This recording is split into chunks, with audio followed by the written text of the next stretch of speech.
14 years.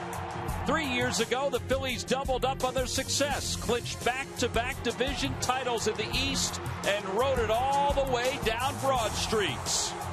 2 years ago, they equaled a club record while Charlie Manuel's squad added a third straight title for the first time since the 70s.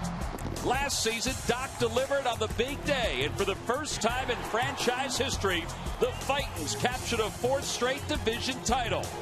A fifth straight NL East championship is very, very close. On the other side of tonight's game could be this.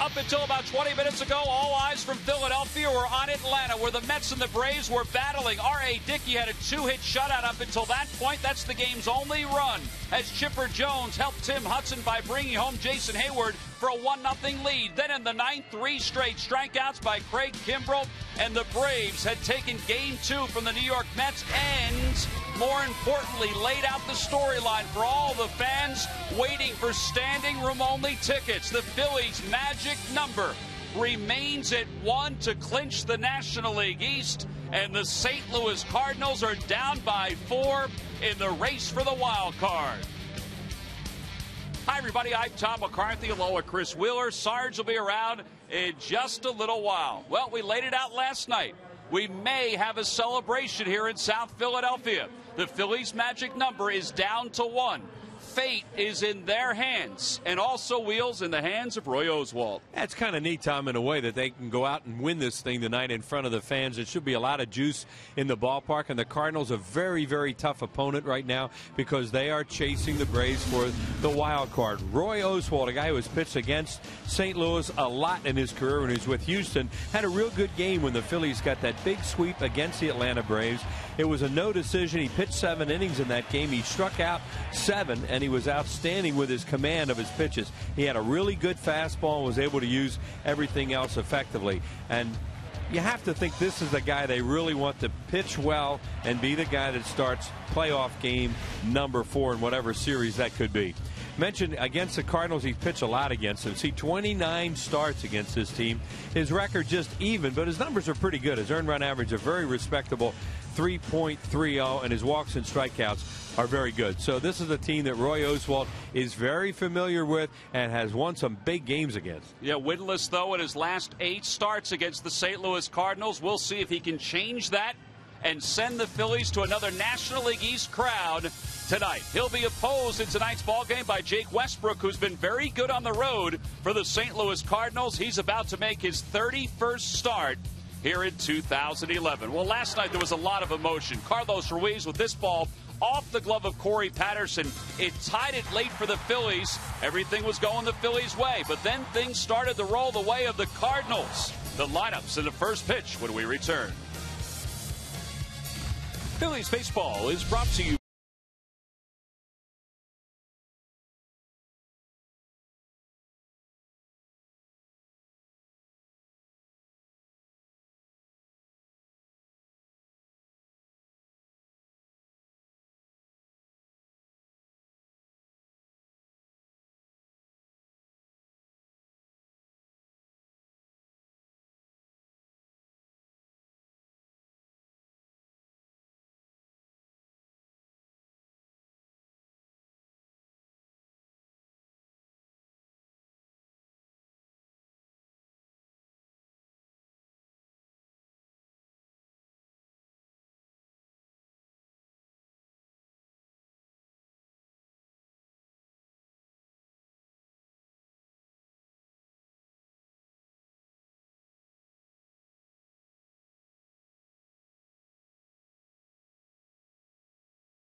clinch the National League East outright because the Braves have won today over the Mets 1-0.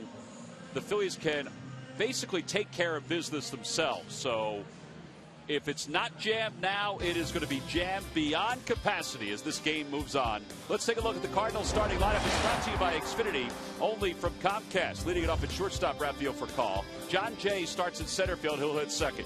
Albert Pujols bats third, followed by Lance Berkman and David Freese. Alan Craig, the right fielder, hits sixth. Yadier Molina, seventh.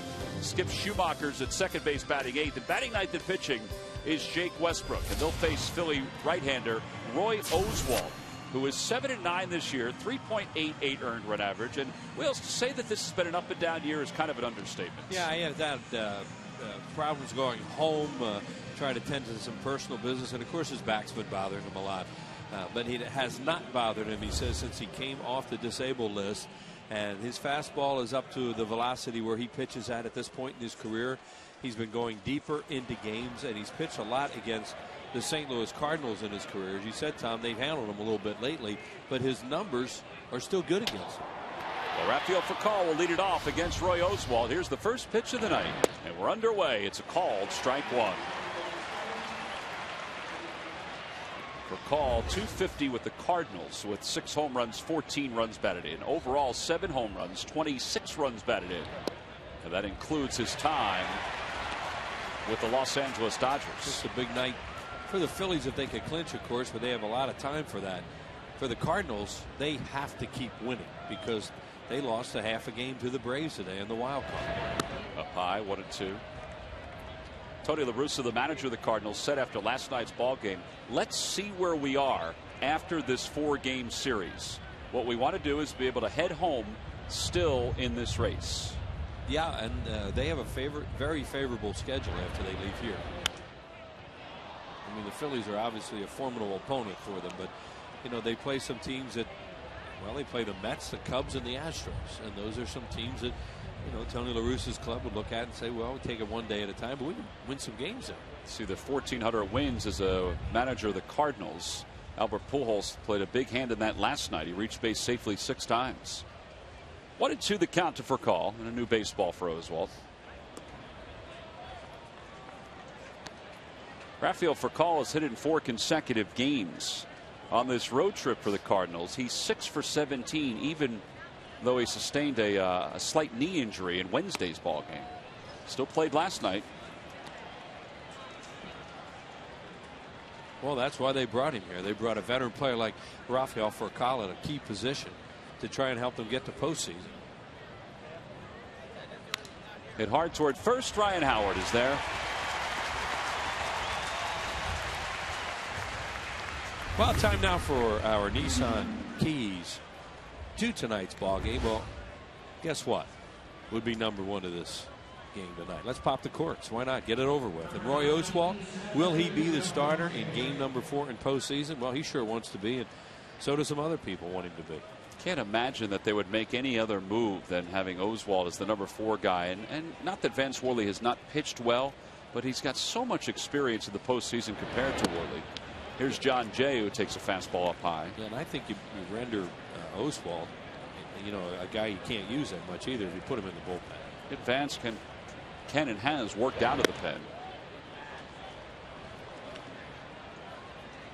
Vance Worley last night went 6 innings. He battled from start to finish. Did not fare in the decision.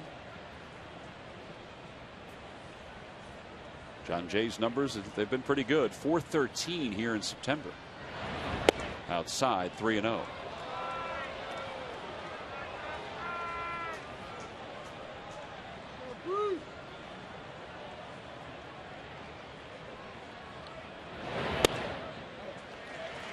Well, the good sign right out of the chute is that Oswalt's fastball has consistently been at 92 miles per hour. No longer does he throw in the mid-90s, but 92 is pretty good pace. And Jay went, so it's 3-2.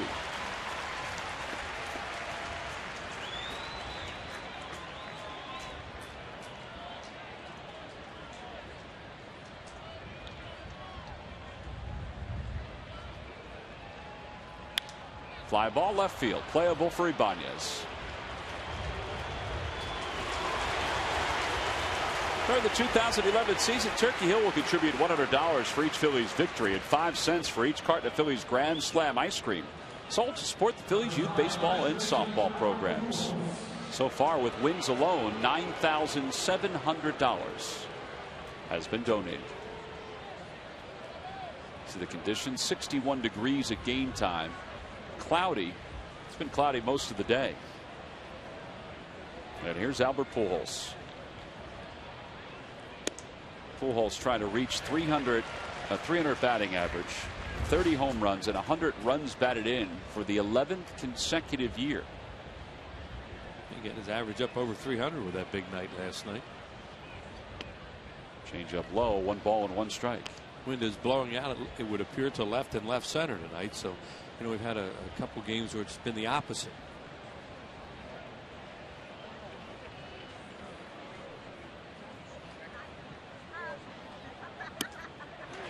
'94. We said he doesn't live at that velocity anymore, but that's a good sign that he's getting it up there that high. He threw a 93 earlier in this inning. He got a little hop on his fastball early in this game. 1-2 the count to Pujols. He's still trying to work his off-speed stuff too. You know, his changeup has not been anywhere near the way he wants it. He got hurt on a curveball to Carlos Lee in the game the other night in Houston. Been throwing some sliders too.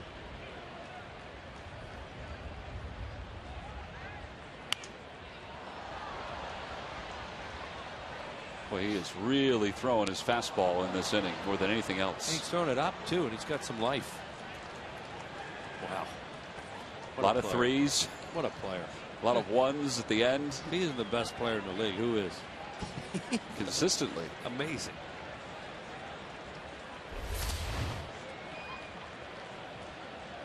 Ground ball to third. Polanco backs up on it, has plenty of time to throw out his good friend. It's a 1-2-3 top of the first. So a nice job out of the chute by Oswalt. He did throw his fair share of pitches, 18 in all. We go to the bottom of the first. The cheesesteaks are ready. So is the Phils offense.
Ashburn Alley, they're enjoying some of the fare.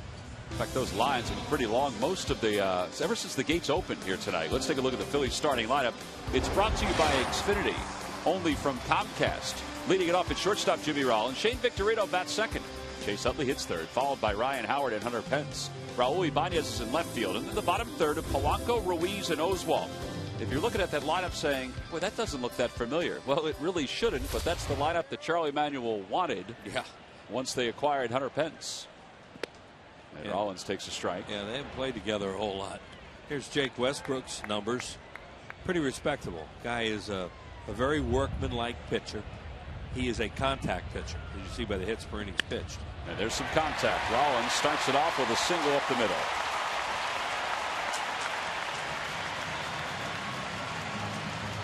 Since coming off the disabled list, Jimmy has not swung the bat all that well, so he's looking to find his stroke. Here's our scouting report from Southwest Airlines. Talk about a worm killer. Well, this guy is the ultimate in ground balls. That's the way he lives. He also has a really good changeup, and he's pitched well on the road for the Cardinals this year. 8-3 with a 3.65 earned run average. You see there, he's allowed 2 earned runs or less in 10 of his starts on the road. And what he'll do is he'll throw a lot of ground ball double plays too, because he has a very, very high percentage of ground balls to fly balls as far as outs go. He's not a big strikeout pitcher. Victorino did reach base last night. He had a couple walks, and you saw his numbers against the Cardinals in his last 18 games. He did have a 17-game hitting streak against them that was stopped last night. 2-0 the count to him. You saw those numbers on that graphic just then of how good his offense has been against the St. Louis Cardinals. Really outstanding. He's a little bit cold right now. Chase Utley trying to get it going. That was a good sign for Jimmy Rollins, and nail a ball up the middle like that.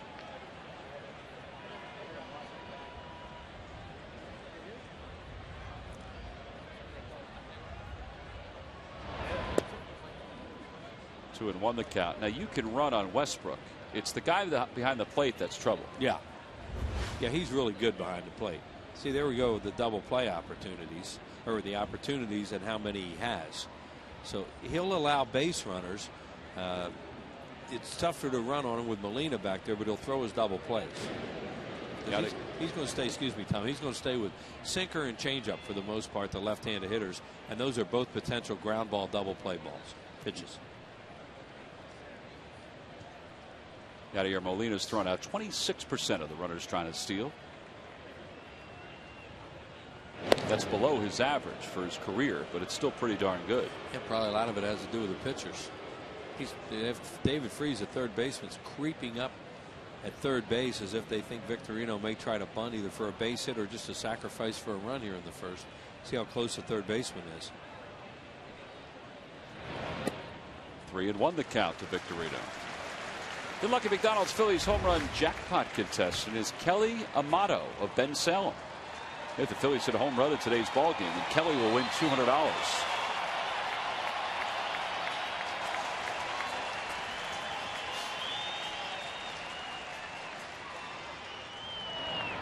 Ground ball foul. It's 3-2. Great time to run now, even though there's nobody out. You know, you always think about the line drive double play, but this guy's more likely to throw a ground ball here and get a double play, or even if you can get Jimmy Rollins to second base with one out. That's what Tom was talking about with base stealers.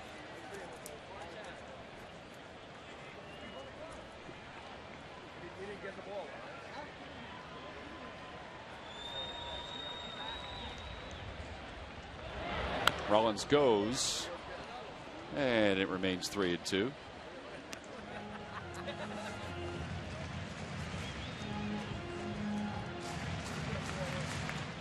Mentioned this is the lineup that Charlie Manuel wanted once the Phillies acquired Hunter Pence. In reality, it's the lineup he wanted even before that, and if only with a couple of changes where Ibanez might hit fifth and Francisco or Victorino would hit sixth. This is basically the personnel, though, but they haven't been together since the 6th of August. And we mentioned the other night, Carlos Ruiz is batting 8th tonight. It's only the 26th time this year that he's batting 8th.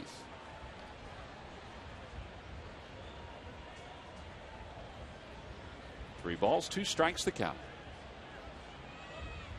There he goes again, pulled toward the right side. They only have one play, and that's to first. There you go. That's why you do it, because they're definitely going to go to second and get Rollins, maybe even get a double play. But this way, by starting the runner, if you ground out, you have a runner in scoring position.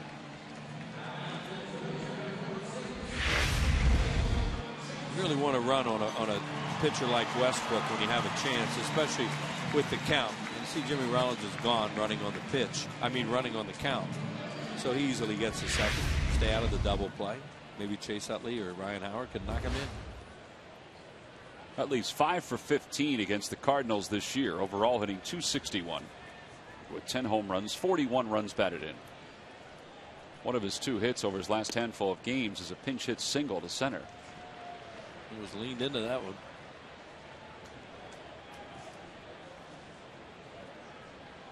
He was thinking about it. Probably thinking I have the National League leader in RBIs in the on-deck circle. I'll put more pressure on Westbrook.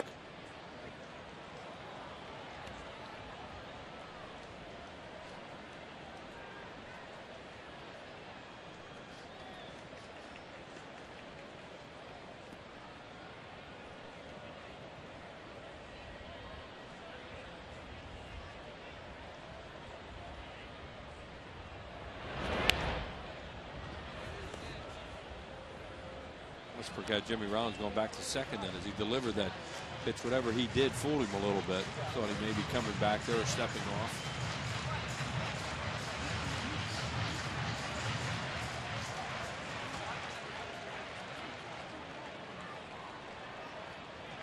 Really tempting to steal third base too, and that third baseman's that far away from the bag. But you know, it's not like he's not running that well.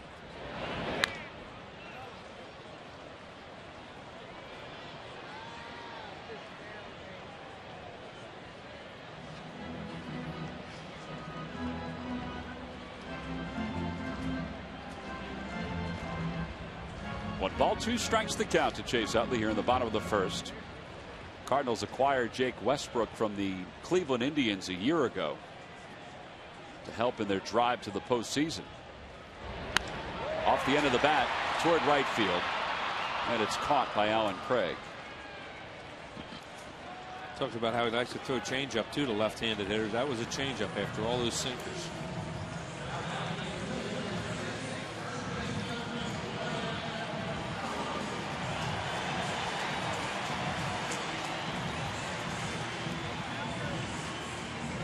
They'll bring Ryan Howard to the plate. Howard with 113 runs batted in. He has 2 more than Matt Kemp of the Dodgers and 3 more than Prince Fielder of the Brewers. And Furcal right behind second base, a shortstop, and the second baseman in a deep pull position, not in the outfield.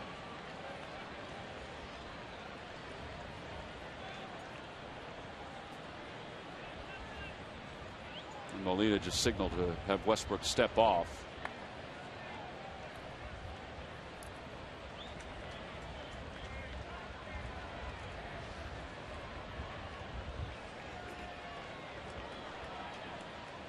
Outside 2-0. Now first base is open. So they may not give Howard anything good to hit, although Hunter Pence in his 11 at-bats against Westbrook certainly has handled him.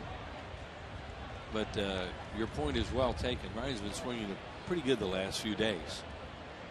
As a pinch hitter and as a starter. Right. Getting some big hits. And, you know, he's in that RBI spot. And, you know, this is one of the fish ain't biting at bats to this point. He has a green light with the best of them. 3-0 the count. And ball 4. So 2 on and 2 outs for Hunter Pence. When you're in the on-deck circle, you're Hunter Pence. You know what just happened. Like they said, we don't want to pitch. We want you. So that can really get a guy's juices going sometimes, especially a guy like Pence.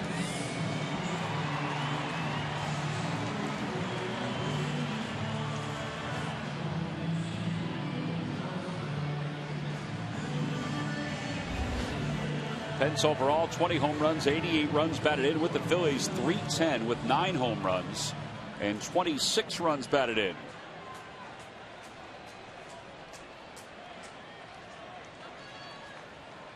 Phillies have runners on first and second with 2 outs.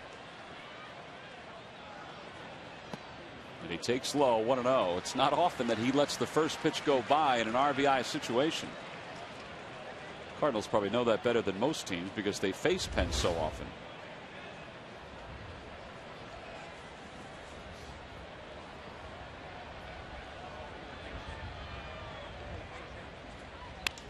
Line drive, base hit down the left field line, and the Phillies will take the early lead. Rollins glides home, going to third is Howard, up to second is Pence. 1-0 Phillies. Well, there you go. You know, you issue him a challenge, and he certainly rose to the occasion. It looked like a sinker that ran in on his hands, and he really got jammed. That guy is so strong that he just loops it over third base. And yeah, see it get in. Look at his arms come in right over Freeze's head down the line. Good base running by Ryan Howard to get the third base, as you see it land fair there, and allow Pence to move into scoring position. Yes, sore foot and all. He ran the bases great then. A lot of times, you know, a ball to left field like that, the guy didn't get the third. Now with 2 outs, he was running right away, but that was impressive. Said there's some days when the foot, the ankle is stiffer than others. It doesn't hurt when he's in the field. It doesn't hurt at the plate. It hurts when he runs. Just got a shot at Jimmy Rollins. How much better a team are the Phillies when he gets on base? Well, that's rhetorical.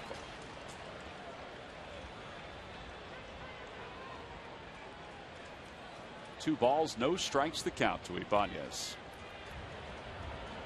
Out of everybody in the Phillies lineup, he has 2 more ABs than Polanco. They have the most against Westbrook. Ground ball to right side, backhanded by Pujols.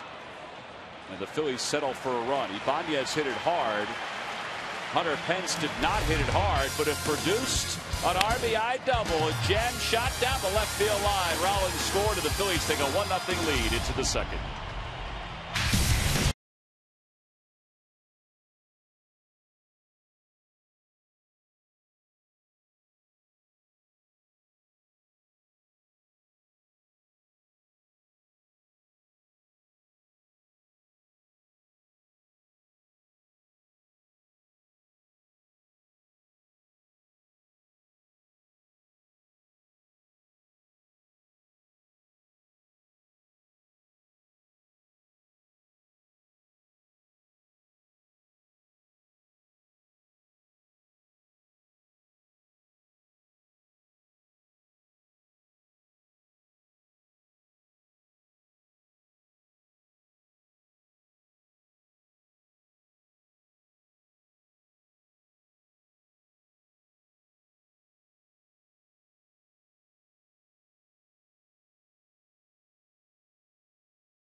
Lance Berkman.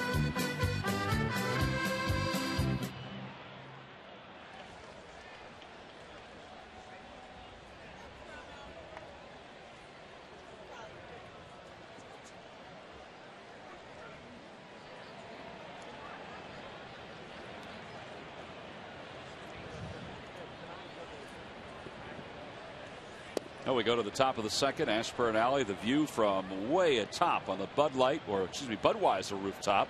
Phillies lead it 1-0. And Lance Berkman is the hitter for the Cardinals. Berkman fouls it away. Berkman was lifted from last night's ball game as a defensive replacement. Tony La Russa put a almost entirely new lineup out there late in the game when he had a 1-run lead. Line drive towards center. That'll drop for a base hit. So Berkman's aboard. First hit of the night for the Cardinals. These two guys, they face each other a little bit now, but it must still feel strange because they played together for a long time in Houston, and they're really friends.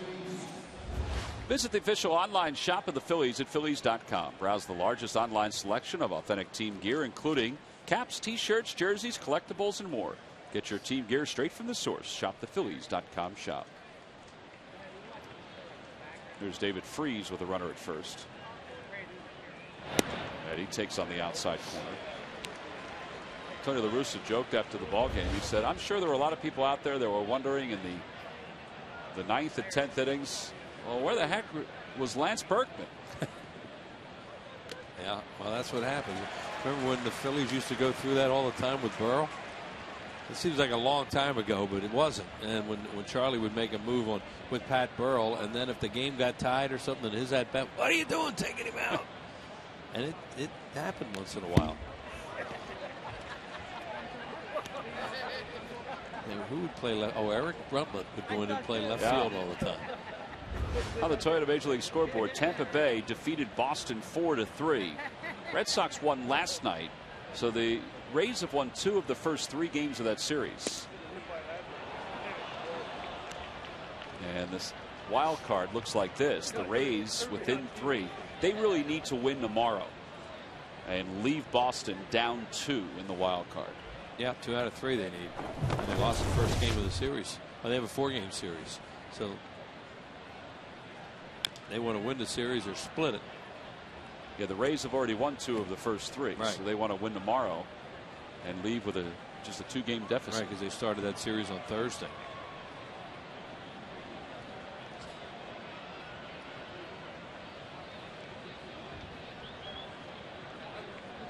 Ball, 2 strikes the count to Freeze.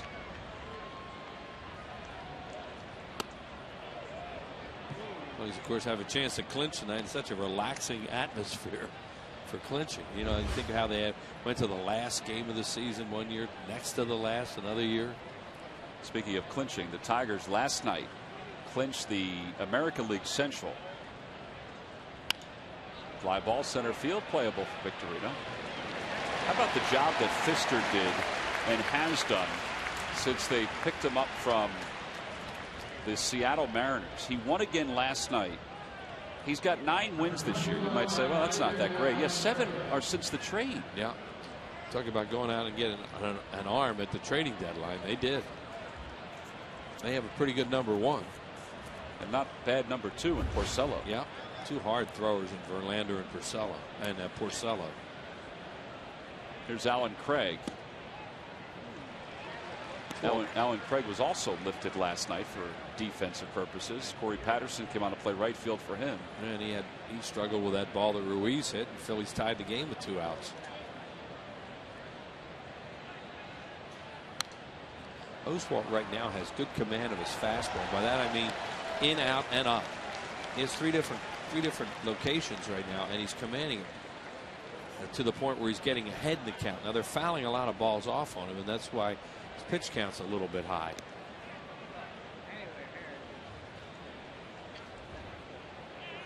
Really hasn't thrown all that many off-speed pitches because of his fastball.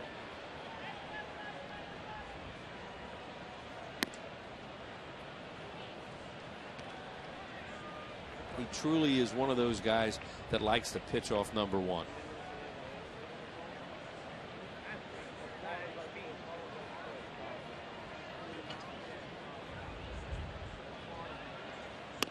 High fastball, cut out, missed. 2 outs, first strikeout for Oswalt.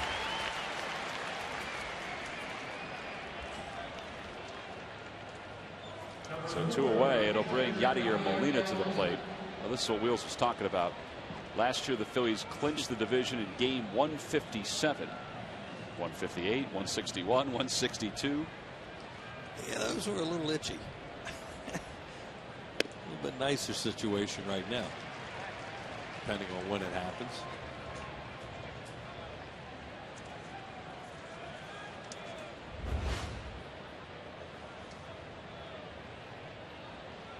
Runner goes, pitch is taken for a strike, throw to second, not in time. Stole that on Oswalt. Lance Berkman's not a guy who's going to steal bags. In fact, that's his first. Yeah, 1 for 7 now. First of the year, and who'd he steal it off? His old buddy, who he knows very well. Used to throw over to him at first a lot. So he knows when he's going to the plate, I guess. And he takes off and steals. And everybody knows when Oswalt's going to the plate, it'd be Berkman. It's either Berkman or Brad Ausmus. Yeah. Home plate umpire nearly flinched on that one. That's one of the few curveballs he's thrown so far.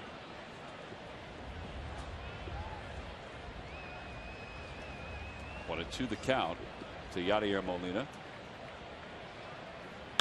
Ground ball to second base.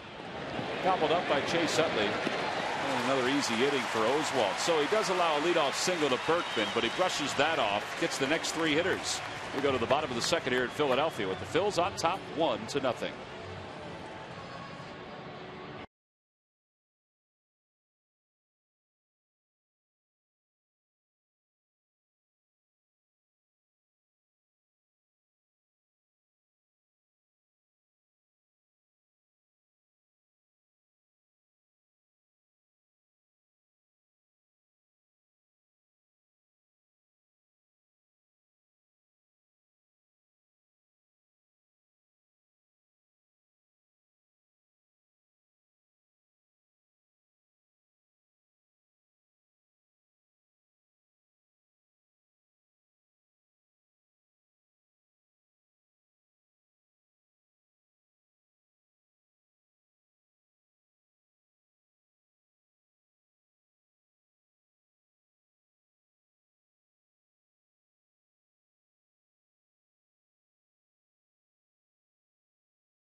big premiere of The Big Bang Theory. Starting Monday, you can catch TV's #1 comedy 5 nights a week at 7:30 and 11. The Big Bang Theory is just 3 days away. See it all from the beginning, starting Monday on PHL 17. I should say just 2 days away. Beautiful night down in Center City. And we head into the ballpark where the Phillies have a 1-0 lead. It'll be Placido Polanco, Carlos Ruiz, and Roy Oswalt.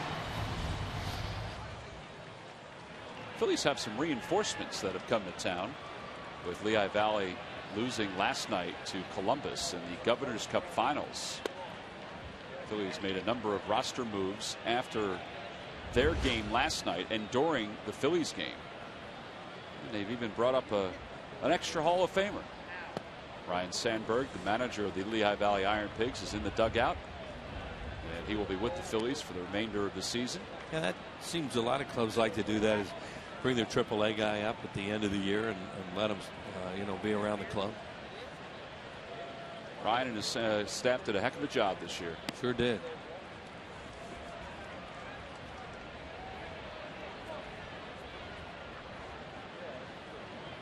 There's Eric Kratz, who caught for the Iron Pigs this year, put together a pretty good offensive season.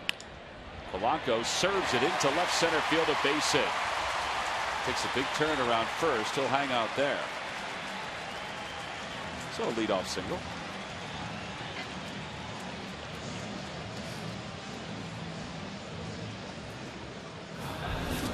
That'll bring Carlos Ruiz to the plate. How about Ruiz last night? Boy, what a charge he put into the crowd. Well, he hit that ball hard towards the right field corner. Jason Mott, off Corey Patterson's glove. Shane Victorino, he was pretty excited. So was Chooch when he got to second base. Michael Martinez, who had run for Ryan Howard, scored. The game was tied, and this place was on fire.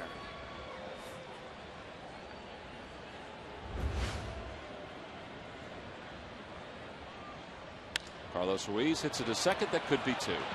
That's going to be an easy double play. That's Jake Westbrook.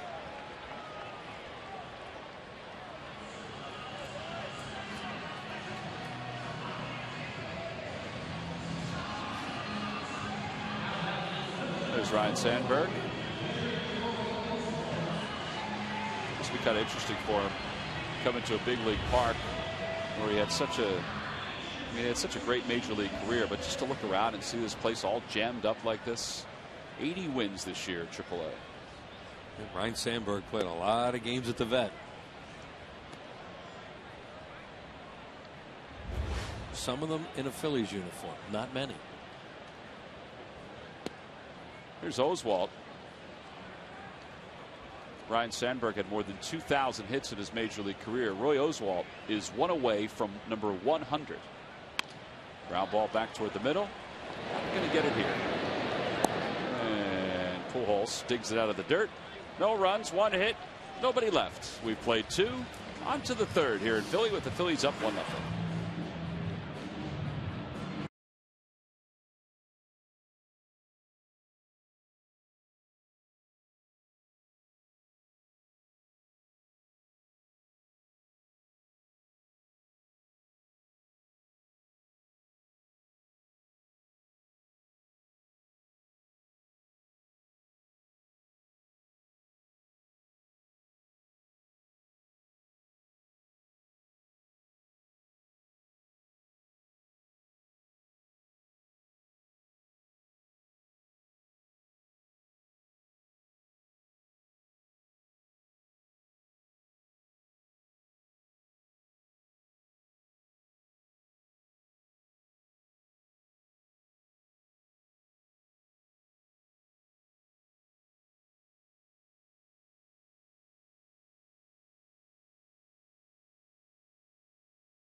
Your question. Log on to Phillies.com. Go to the fan section for all the information. And please submit your answer on the subject line. Wheels, here's the question. On December 9th, 1975, what player did the Phillies trade to the Cardinals for reliever Ron Reed? The answer will be revealed in the 7th inning. Are you, do you have that look of dismay because you don't know, or it's a slam dunk? I don't know. It'll come to you.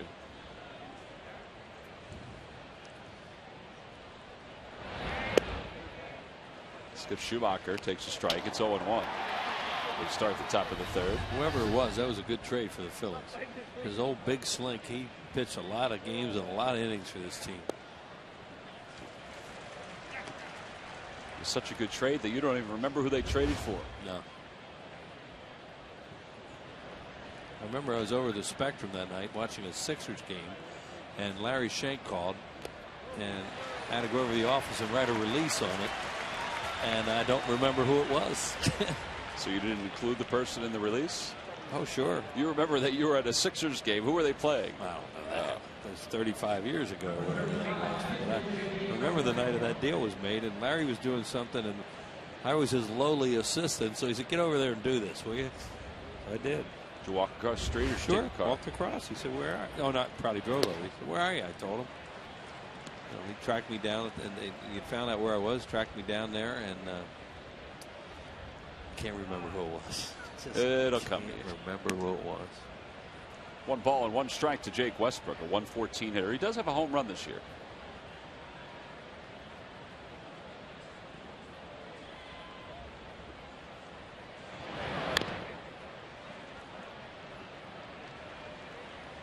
He did not hit the home run with that kind of swing.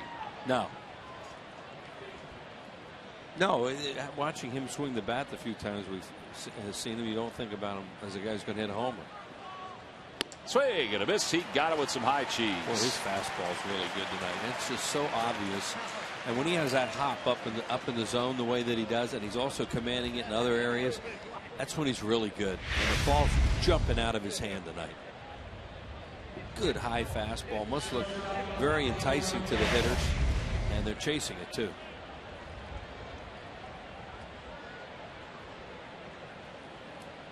So 2 quick outs. Here's for Call, who grounded out his first time up.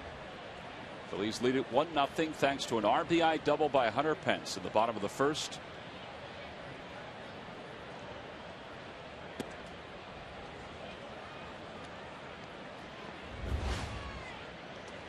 He threw a good low in there, and he threw it away from Furcal, and it was close to a strike. Now he missed with that one, but he has to have a very high percentage of fastballs here tonight. And a lot of first pitch strikes. 1 fastball after another. Does that bode well for later on when he wants to throw his other stuff? Well, you know what it is? I think this is when he pitches best, when he throws a lot of fastballs, because the ball jumps out of his hand and he has a lot of confidence in it. And then, you know, I guess he'll mix in his other stuff, but he's so effective with it right now that he's not even mixing them up that much. Another one. And obviously, Carlos Ruiz are thinking along because he keeps putting out 1. 3-1 the counter for Call. Line drive, base hit it to right field. Well, that time it looked like he wiggled the fingers before the pitch, which would have mean it was a changeup. So, you know, all those fastballs, and then he went 3-1 through, I think it was a changeup. Yeah, it said 84 in the gun, so.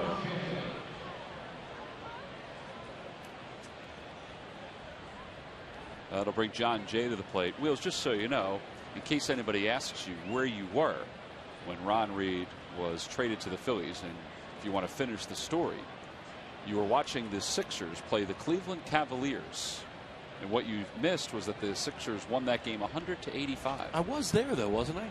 Well, I don't know. I mean, you saw the date. I was 7. Well, no, but I mean that was the date, right? Why would I remember that? I don't know.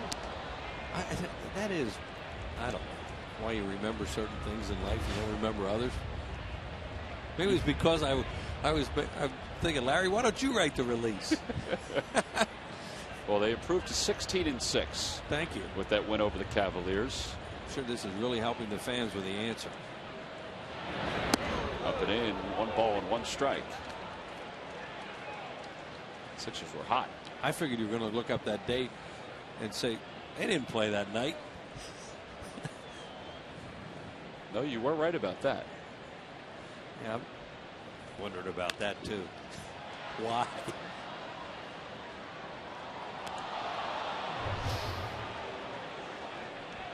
A lot of pitches. And a lot of the reasons is all these foul balls.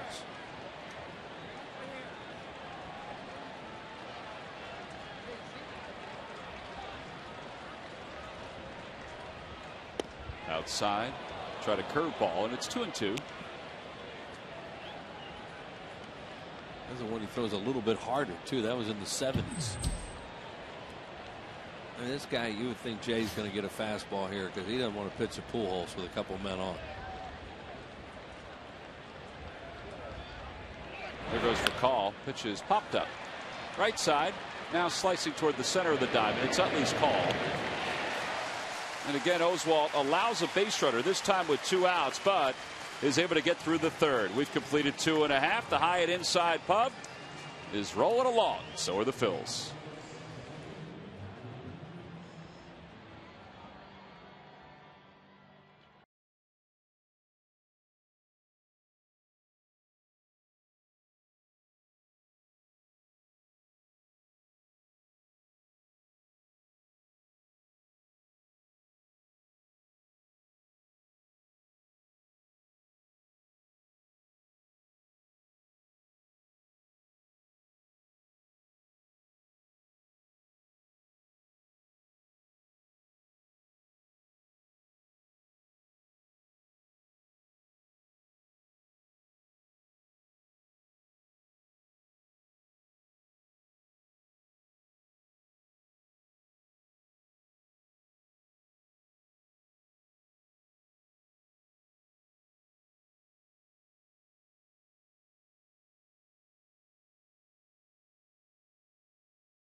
Last night, the Phillies family lost a great one. The great Jack O'Rourke was here covering the ball game, covering the Phils and the Cardinals, and was stricken with what turned out to be an aneurysm, and wound up passing away later on in the evening at the age of 80.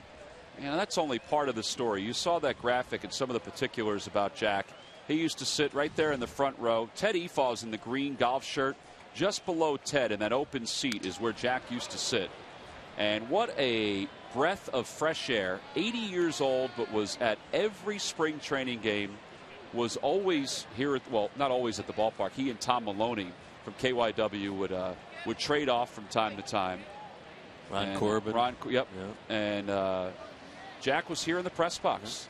Finishing off his night, hoping that he, like everybody else, would watch the Phillies clinch the National League East. And he was taken off to the hospital and passed away a little time later.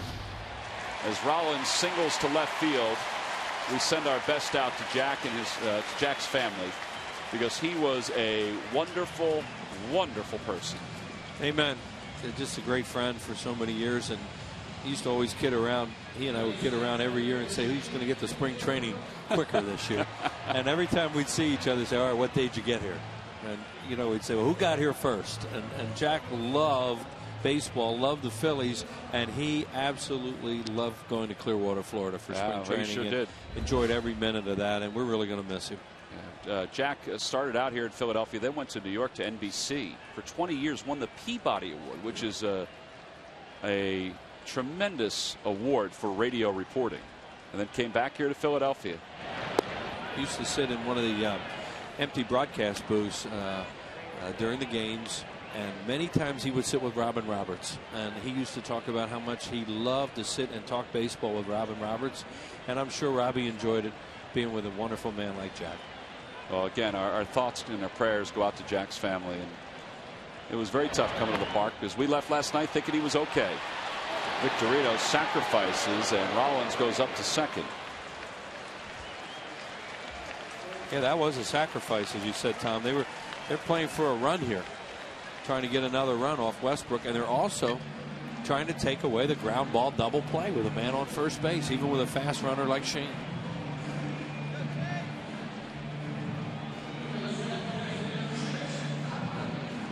Well, Chase Utley came up with a runner at second his first time up, flying out to right. Up here again, trying to extend the Phillies' lead. They lead it 1-0 here in the bottom of the third.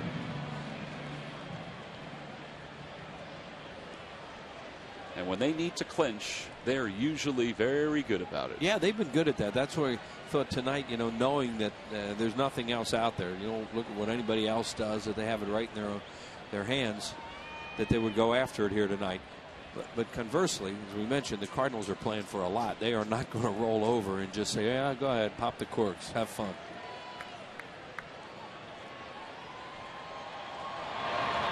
Swing and a miss at a changeup. 0-1 the count to Chase.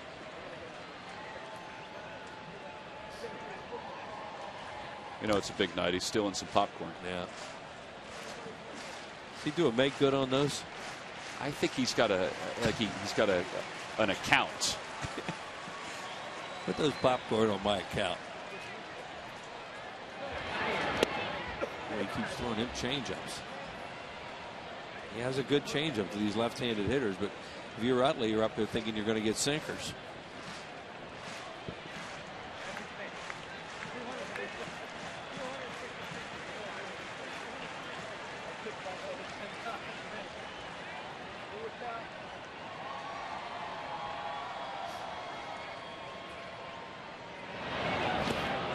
Utley's down on strikes. They'll have to throw down to first to finish off the strikeout. Another one. 3 changeups.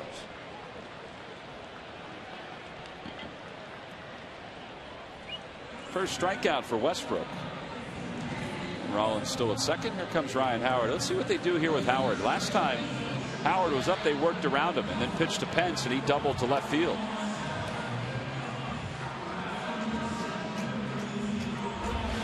Yeah, and they didn't walk him on purpose, but they threw him 4 sinkers off the plate, and he took all 4 of them. So it was an intentional walk.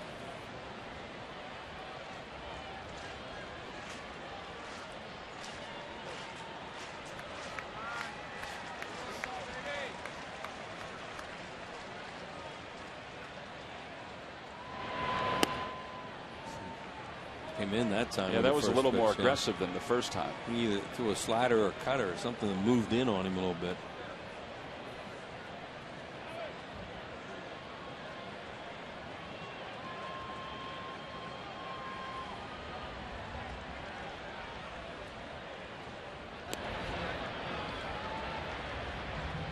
Change up.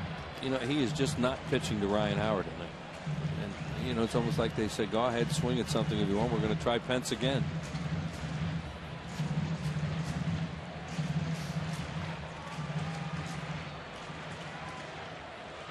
Two balls, no strikes, the count to Howard.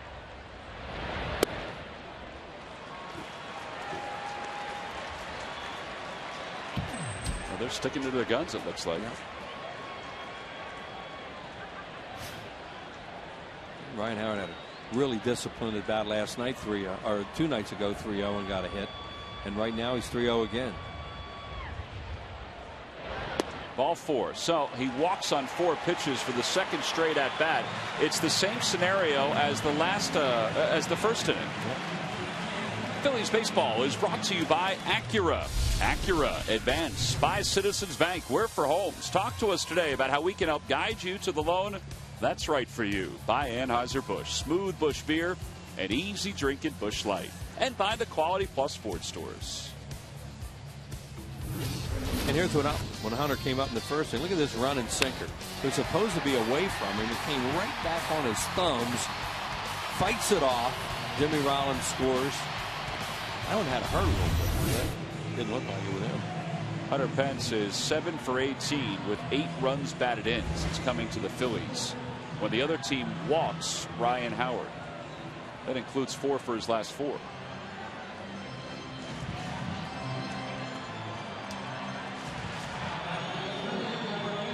He took the first pitch his last at bat, which is odd for him. 37 of 44 games he's hit safely since he's put on a Phillies uniform. We're talking about him the other night, and you're saying how consistent his average is, and it's because he doesn't take many offers. You know, he'll take a lot. He'll take his share of 1 for 4s or 1 for 3 with a walk, and that's why you hit 300, or you have a chance to hit 300.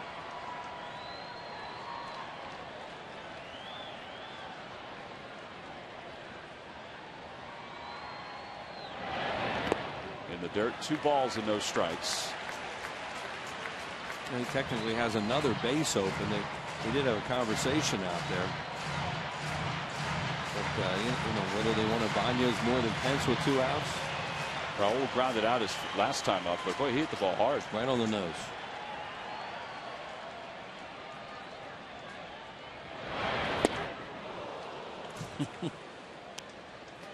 Boy, he was swinging hard at that, thinking maybe I'll get a sinker in the middle of the plate. And those, I guess, they're more cutters than sliders because they're not breaking a lot, but they did move away from it.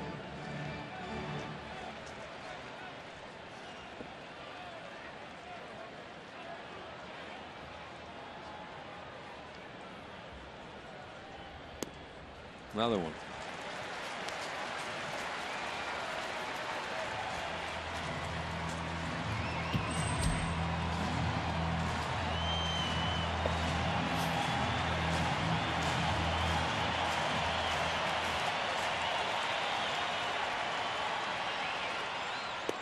Ball 4. The bases are loaded. I don't know if that's exactly what he wanted to do because he just snapped the ball back from his catcher, Yadier Molina. I can't believe that's what they wanted to do. It was a good at bat by Pence, who's a wild swinger. Normally doesn't have at bats like that.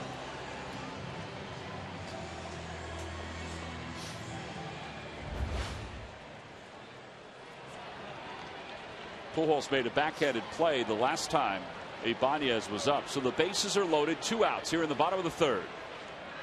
And a changeup. Same thing you did with Chase Utley. Throwing the changeup to the left-handed hitters, not to right-handed hitters.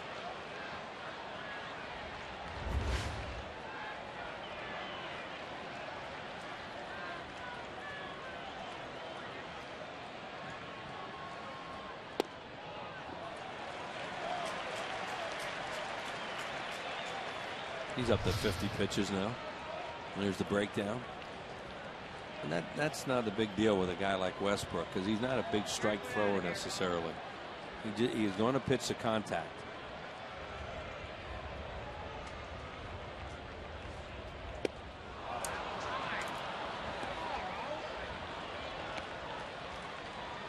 Rollins is at 3rd. Howard's at 2nd. And Pence at 1st. It's 1 ball and 2 strikes to Raul Ibanez, who statistically has been one of the better hitters with the bases loaded in the National League during his career. I guess you could say National League and American League, since a good part of his career was the American League. And he has the bases loaded here with the Phillies up 1-0. Little flare for Call goes out, and he makes the catch. So Westbrook wins the battle despite the fact that he walked 2 to load the bases. We've completed 3. We go to the 4th here at Philadelphia with the Phil's magic number at 1. They lead it by 1.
prices you'll love, like Avery 3-ring binders with easy open, gap-free rings.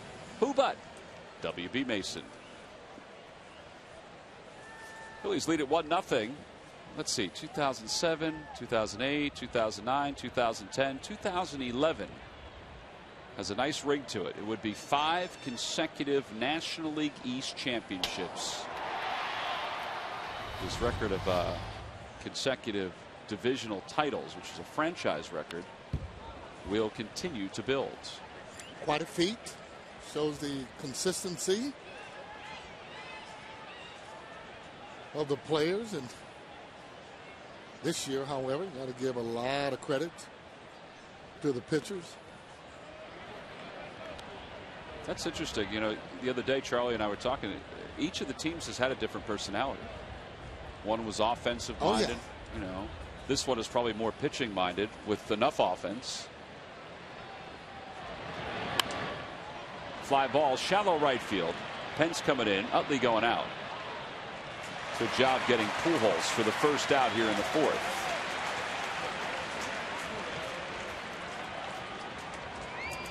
Roy Halladay, Cliff Lee, those 2 guys have anchored this staff along with Cole Hamels. But I guess when you have a run like this, the teams can't all be the same. There has to be a little change in the personality. There's going to be trades. There's going to be players that play their option out the same way Jason Worth did. Berkman fouls it away. It's 0-1. That's why it's so important to make sure that you have strong minor leaguers that can come up and help you out the same way that young Mayberry has done this year, along with Worley. Those are what you call a diamond in the rough. Those guys have really not only just come here, they've added to what's going on, and that is a winning atmosphere. Yeah, so I guess foundation and then build around that foundation. The foundation is Rollins, Utley, Howard, Victorino, Ruiz, right. And then you kind of build around that. Yeah, they're very strong up the middle. You know, and it's uncanny for guys not to be able to play like Mayberry every day, but to come in and then contribute, and especially being able to hit the long ball like he's done. Well, whatever way you lay it out, it's been a lot of fun. Oh, yeah. Well, and hopefully there's more fun to come. No doubt. When you're winning, that's what you're talking about, fun. Berkman out in front of a changeup. 2 outs here in the 4th. Actually, that may have been a curveball. And for Oswalt, that's his 4th strikeout. Did you have tickets for Sunday, August 14th? Well, mark your calendar because you can use those tickets for this Tuesday, September 20th at 1:05. So again, tickets for the August 14th game against the Nationals. That's game number 62 on your tickets. Can be used for this Tuesday at 1:05. Phillies will play a day-night doubleheader against the Nationals.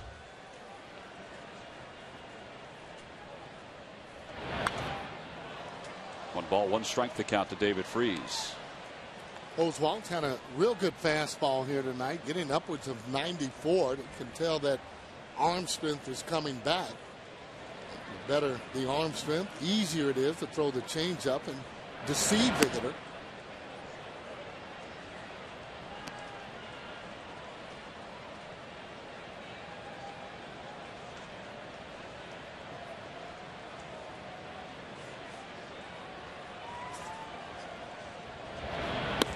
There's the changeup, and it's 3-1. He hasn't had many 3-ball counts.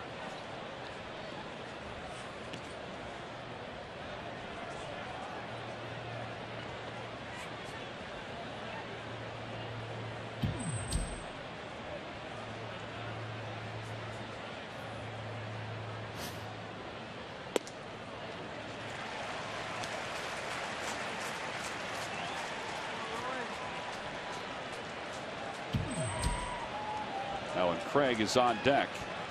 Oswalt's hoping he faces him in the next inning. Somebody called time very late.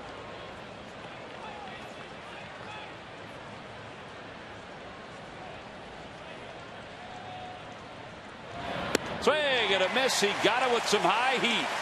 Back-to-back strikeouts for Oswalt. 5 in the ballgame. It's a 1-2-3 top of the 4th. His fastball has a lot of life on it tonight. Now he's mixing in the change, and that was just some cheese that he blew right by David Freese.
WB Mason for amazingly low office product prices. By Southwest Airlines. Find our fares online only at southwest.com.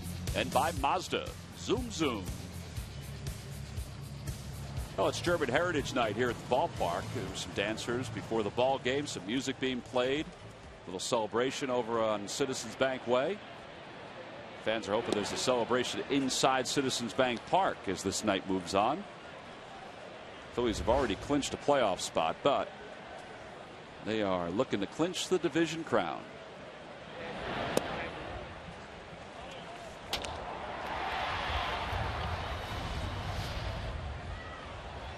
You talk to most of the guys, they're all saying they'd rather win it there on the field as opposed to backing into it. When you play this many games, you don't back into it. I mean, regardless of whether or not they were in, if Atlanta loses or not, they've already played quite a few games for me to show that they're the best. Certainly in that National League East. You could understand, though, that they want to be able to run out on the field, celebrate, soak it all in. I mean, there are guys that have done it before, but there are guys that haven't experienced it before. There's no doubt. 2-2 the count to Polanco. And it's low. 3 balls and 2 strikes. Different feeling that you're going to have when you win it on the field. A little bit more excited. Got that adrenaline flowing. Inside, ball 4. 3rd walk in the last 2 innings. Powerade, Ion 4. Focus, hustle, hydrate, and believe.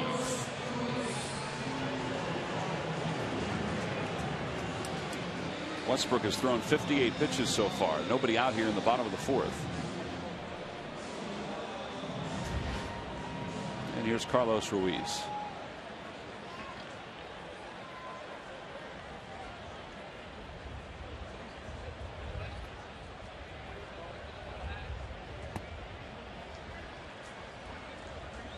Molina, one of the better defensive catchers there in the league. Kind of positions himself at the plate. He'll have his right foot back. And when he does, just makes it easier to kind of throw to any other bases. There's that right foot. On the hands, fly ball to right. Well, and you couple that with his accurate and strong arm. Here you go, Sarge. Well, see where his foot is right there. Okay, that's a little more conventional. You get those guys that are on the bases. He's just more in a throwing type of a position as opposed to being square to the plate. Then you got to turn when you're going to throw. Yeah, he's almost turned already. Oswalt tries to sacrifice and bunts it foul. You know, and he exaggerates his a little bit more than most catchers. Another reason why he's able to get that ball to whatever base he's trying to throw to. Carlos kind of does the same thing, doesn't he? Do it as much. The other thing he's able to do, and he's done it better than most in the league, is throw behind runners. Oh, yeah. And Oswalt bunts it foul. That's not like him.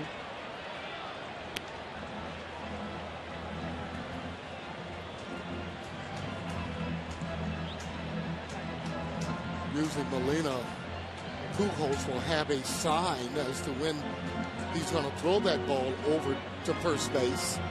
They have picked runners off. You always have to be aware.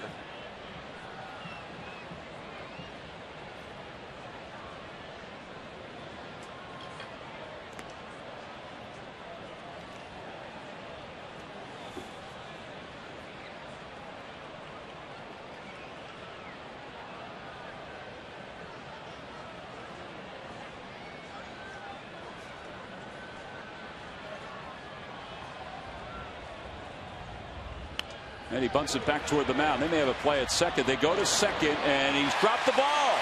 That's not even in the exchange. Everybody will be safe.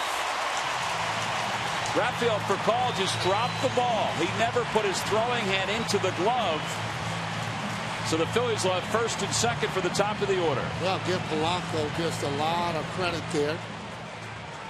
As he goes in, sliding hard. You never can tell. You go in those bases, sliding hard there, good things can happen. Take a look at it. Hits his glove, getting out of the way of it, actually hits that leg, and then he's able to bobbles out of his, comes right out of the glove. Yeah, the play was already made, but he has to reach in and take the ball out. Yeah, and that hit his, look, appeared to be where that glove hit his leg or his knee coming up. Well, they scored an error all the way on Furcal. And you give Westbrook an assist on that. 1 ball and no strikes. So no sacrifice for Oswalt. And I guess what Mike McConey, the official scorer, is telling us that was a gimme at second base. I thought it still was going to be a tough play only because Polanco was hustling. But you're right, if he holds on to the ball, looks like he would have been out. Ground ball foul. 1 ball, 1 strike to Rollins. They'll take another look at it as he bunts the ball hard back to the pitcher. We'll take a look at the throw. Now he's out there, but he's jumping up. See that shortstop getting up. Change up, 2-1. And that's why you always want to hustle. You start hustling, put pressure on the opposition. By him hustling, had to rush that throw, and ball was a little bit off. But still a play that should have been made by Furcal. Hit hard, base hit into right field. Around third, being held there is Polanco. Juan Samuel did not want to take a chance. Polanco does not run that well. So for the second time in as many innings, the Phillies have the bases loaded. But this time it's Victorino who will come up for a chance to add to the lead. Rollins is 3 for 3. Well, I mean, it starts at the top. And when he gets on, good things happen for the fighting Phils as he pulls this ball right in the hole. But more importantly, hitting those balls hard, keeping them out of the air. That's what you want him to do. Polanco comes around. Samuel holds him up. Now the throw, as it turned out, was up the third base line. Yeah, you can't tell that, though, because he's coming down, Samuel. Once he gets ready to throw, Samuel's anticipating a good throw. Good throw, then you know that he's going to be out. Tony La Russa's talking about something. Yeah, what is Tony talking about, you think?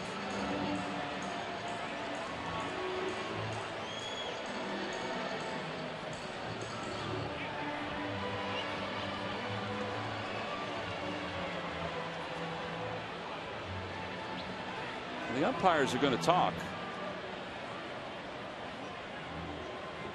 I'll be perfectly honest with you. I have no idea what they're asking. Well, I mean, nobody's hit out of turn. Looking at my lineup here. I wonder if they're looking for, I don't know. They're looking for somebody in the bullpen. Oh, you know what? Maybe the phone's not working in the Cardinals dugout. And that's what they're now telling the Phillies they can't use the phone. See, if the Cardinals phone doesn't work, right, absolutely, then the Phillies can't use the phone. Is that right, Sarge? That's exactly right. And then what they'll do is they'll use signs. Like Doobie will have signs for his different pitchers, whether or not he's holding his hands up big for a guy, tall, short, you know. How do you think Arthur Rhodes is going to feel? Because Tony La Russa made it seem like he wanted somebody really big. Well,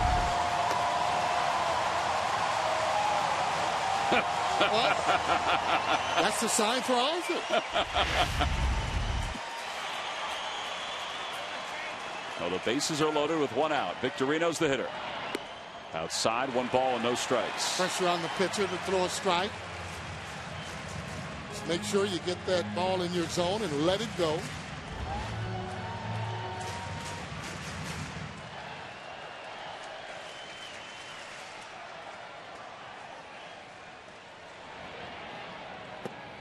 Victorino at one point was hitting .314 just a few weeks ago. His average down to .286. Yeah, that's it. That's the sign for Arthur Rhodes. Going to have to cut out those in-between meals then. Like to get that short side as opposed to the big side.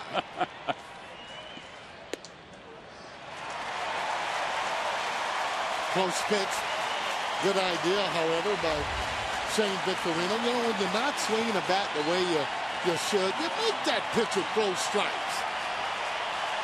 If I'm him, obviously I'm going to make him throw this 3-0 strike. And ball 4. That'll force it around. The Phillies lead it 2-0 here in the 4th.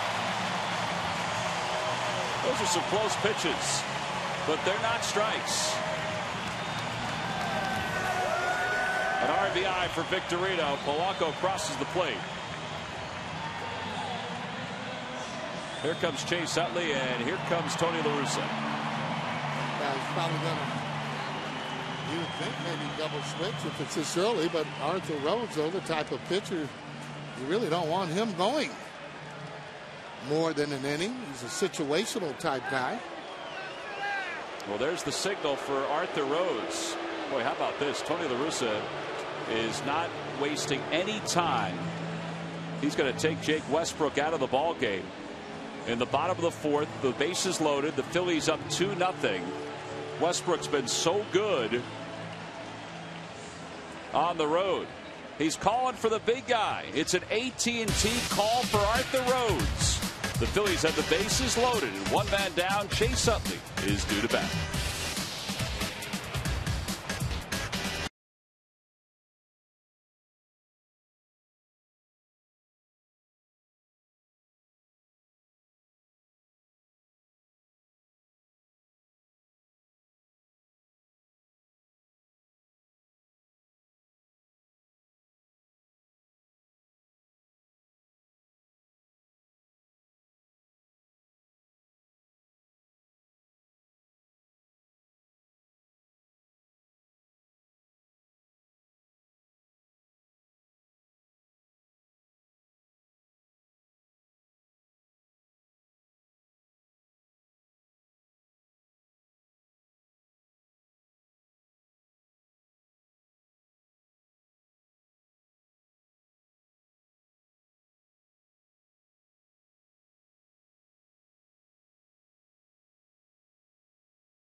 Features authenticated game news items and is now featuring a unique limited edition plaque commemorating Cliff Lee's first big league home run.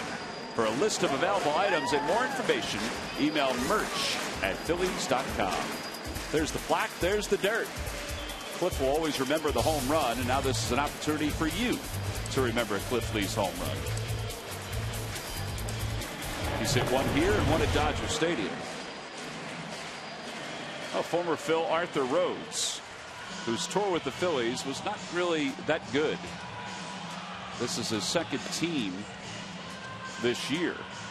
From the Rangers to the Cardinals, his 16th game, no wins, one loss, a 5.14 earned run average. He had a good year last year with the Reds. That made the All-Star team last year. One of the things, and looking at that graphic, left-handers hitting .333 off of him. That's a little bit high. In all fairness, though, Texas was pitching him more like 2 innings, 2 1/3, and so on. And he's not the type of guy, usually, that can give you those kind of innings. It almost seemed like they were pitching him the way they pitched Darren Oliver. Right. And not that type of guy. More of a situational guy. Third of an inning, get him out after he's pitched to the left-handers. You don't want him facing a lot of right-handers and going longer than a couple of innings. 2 innings, too long. Well, the bases are loaded for Utley, and he takes inside. It's 1-0. Phillies have scored a run, and they're looking for more.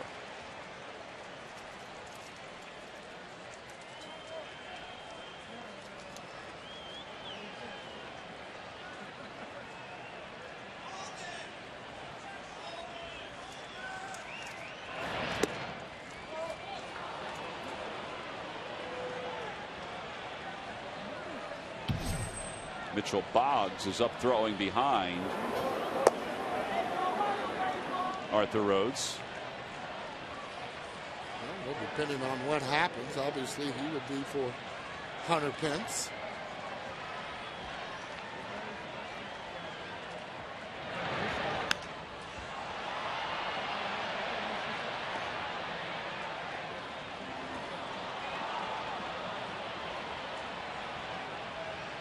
Not throwing very hard. 87, all fastballs up to this point.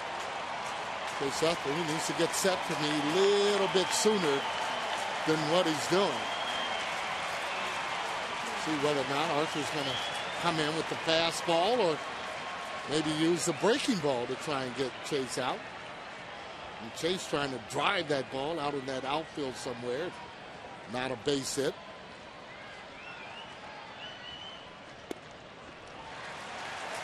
Good eye. It's 2-2.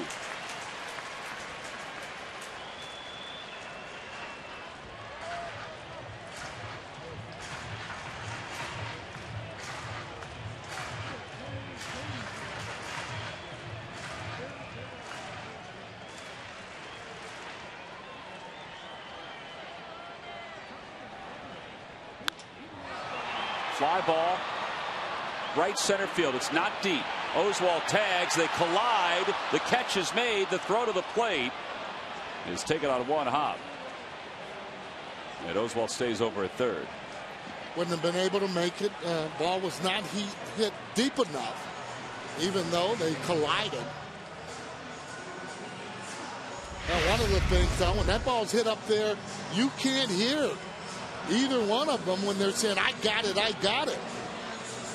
Now there's Oswalt as he's running, looking at the play. Maybe if they had fell down, he would have actually been able to go, but doesn't run fast enough, even though that ball up the line a little to get there for me. Well, now it's up to Ryan Howard. He has 10 grand slams in his career. Phillies are just looking for a base hit. A base hit should score 2. Outside, 1 ball and no strikes.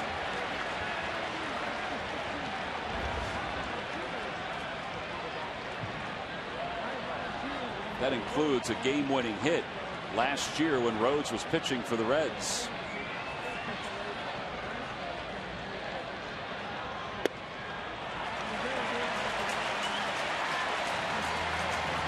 For a hitter, you are in the driver's seat, swinging the pitch that you want.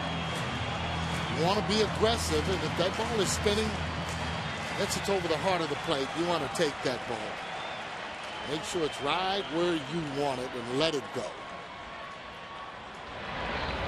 Back toward the middle. Will it sneak through? Nope, it's picked up by Furcal. And he throws out Howard. Boy, Pujols has been really awkward over at first. Phillies leave the bases loaded. Jake Westbrook, well, he's out of the game, but the Cardinals only surrender 1 here in the 4th. We go to the 5th.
bringing her TV show about a TV show to this TV station.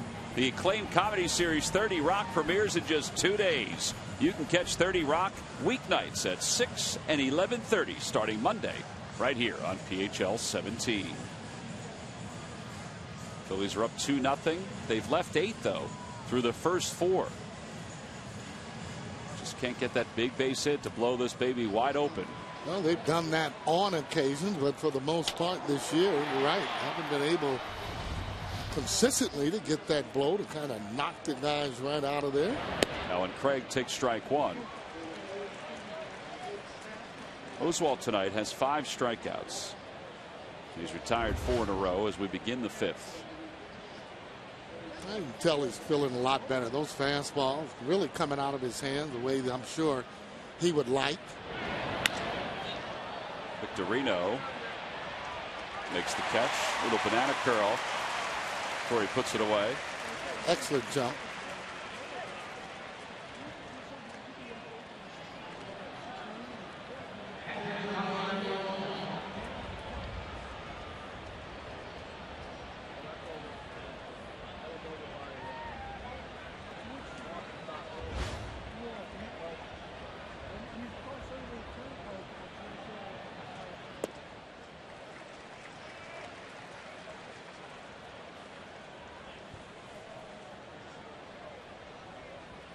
Cardinals are playing tonight and will play this series without Matt Holliday. It's a big piece that they're missing.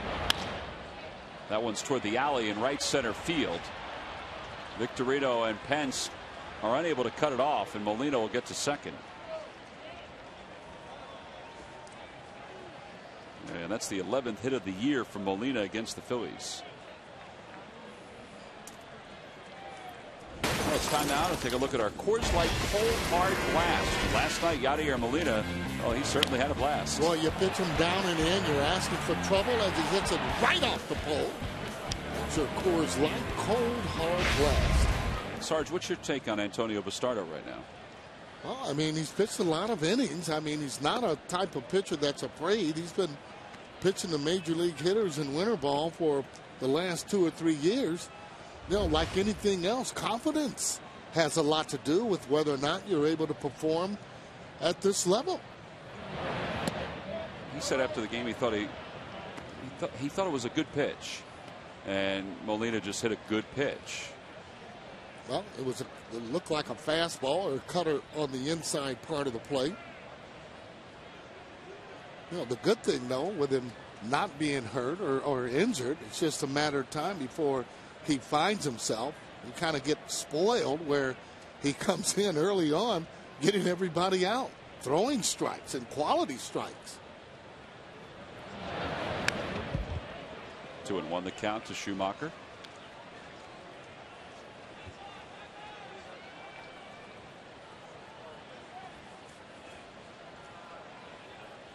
Pitcher spot is due up next. Corey Patterson's out in the on deck circle for the Cards.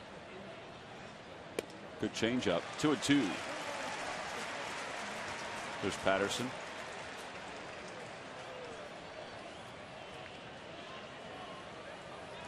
Talked with Corey earlier today. He said that was the longest run back to the dugout of his life after missing that ball in right field. Hit towards second on one hop. Utley will take care of the out at first. Molina goes to third. 2 outs. Oswalt tonight has retired the Cardinals in order twice. Every time the Phillies retire the opposing team 1, 2, 3. Comcast will make a contribution to Phillies charities. Phillies baseball is brought to you by the Xfinity HD Triple Play.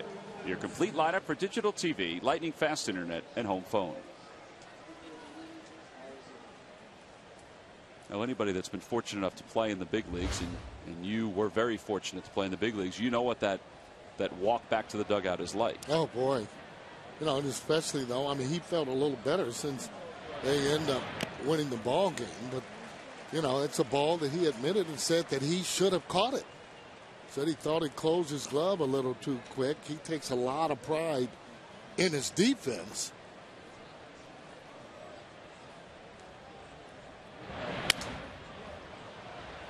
Polanco will be there to make the catch, and Oswalt leaves one over at third. No runs, one hit, one man left. Oswalt has 5 shutout innings in his back pocket as we go to the bottom of the 5th.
Deposit. Fans can now be placed on the priority wait list for 2012 season ticket plans. Deposits do not guarantee a plan, but do hold a place on the priority wait list. See the ticket section at Phillies.com for details. Mitchell Boggs is the new pitcher for the Cardinals, 3rd pitcher of the night for St. Louis, on in relief of Arthur Rhodes, who finished up the 4th. I guess it shouldn't surprise anybody that Tony La Russa is managing this as if it's a playoff game, because his team needs to win tonight because the Braves have already won, and Cardinals are trying to stay within 3.5 in the wild card race. Well, there is no tomorrow for them. If he has to, he'll pitch everybody that he can to try and get a victory.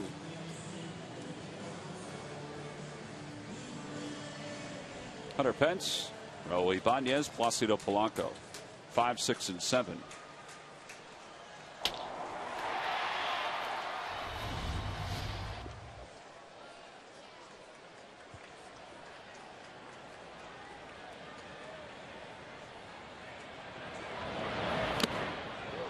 Sarge, excluding the pitcher's spot, since the Phillies acquired Hunter Pence, and it's been 44 games. How many times do you think this lineup, which is their expected lineup, has been penciled in? Since Hunter's been here? Yeah. Oh, wow. I mean, with the guys being hurt, Utley being out, not a whole lot at all.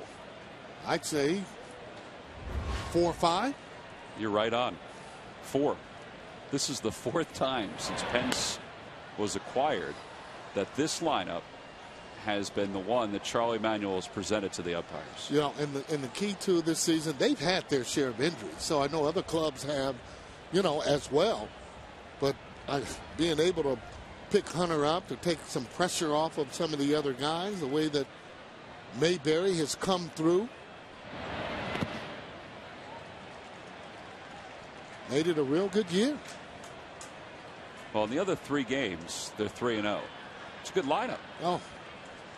Well, got a lineup with Hunter in there, and the team that you see right now, they're very difficult to beat, especially if they're doing any hitting at all.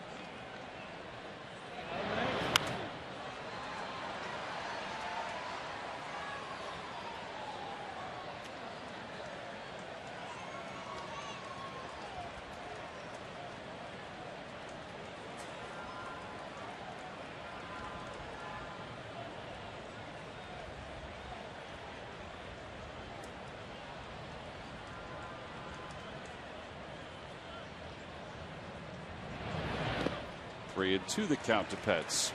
I guess it goes to show you that if you're a manager in the majors, it's a difficult job, but you can't expect to have your expected lineup out there for 162 games. Yeah, or the same team year in and year out. And I think it shows how good you have your manager or how good he is when he can win with different ball clubs.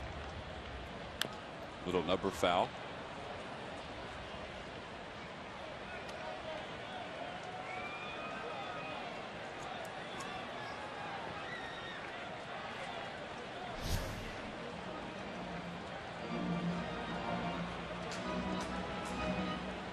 This will be the 8th pitch of the at-bat to Hunter Pence.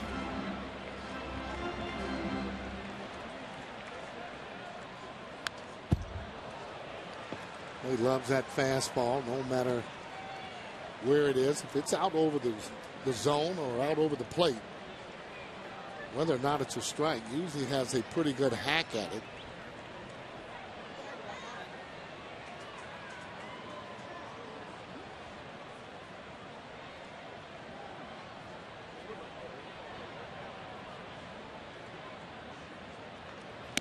Outside, ball 4. A 9-pitch at bat. He takes a 97-mile-an-hour fastball off the plate. And it's the second time Pence has walked. And now Ibanez, who's 0 for 2. Phillies have left 8 so far in this game. And Raul's trying to come through and keep the train moving.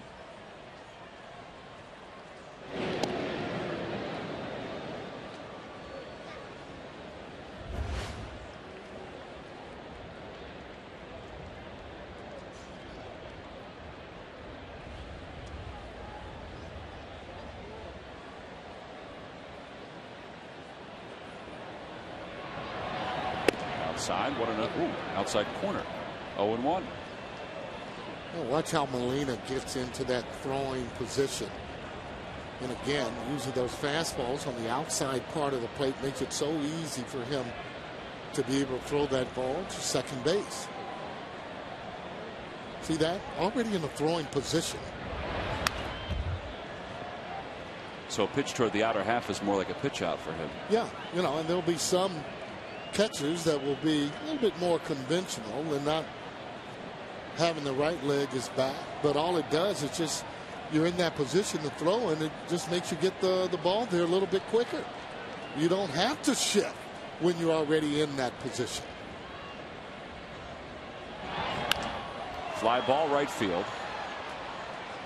That pitch was down on the hands for Ibanez, so he couldn't really extend. 1 away.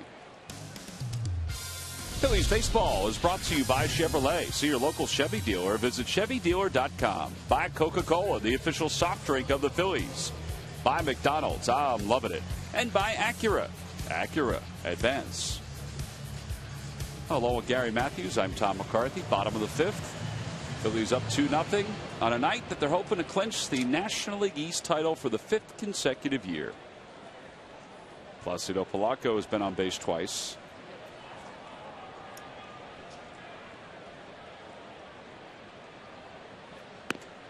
And a pitch out. 1-0. Polanco, another one of the hitters that chokes up on the bat. Usually gives you a little bit better bat control and will make the bat lighter for you.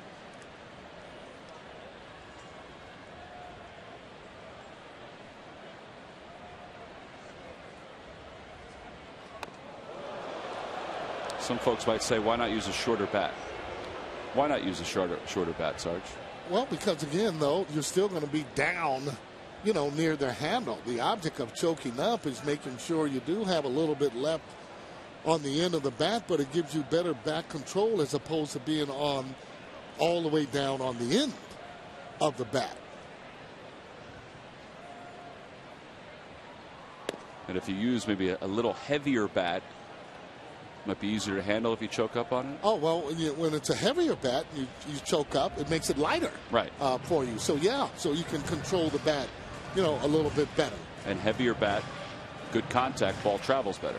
going to travel a lot better.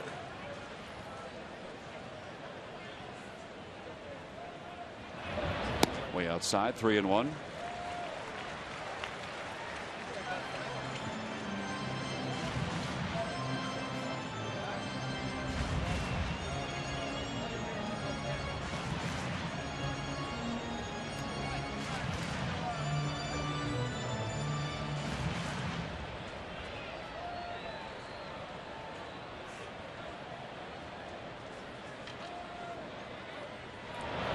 Penn started, stopped, and Polanco takes outside. 2 walks in the inning, 7 walks tonight for Cardinals pitching. They've been dancing in and out of trouble the whole night.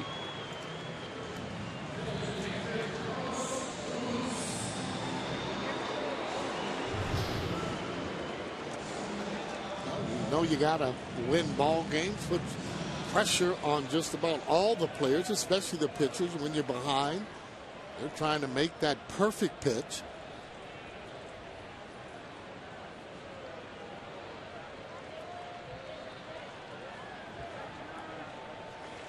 Carlos 0 for 2. He's grounded into a double play, flying out to right.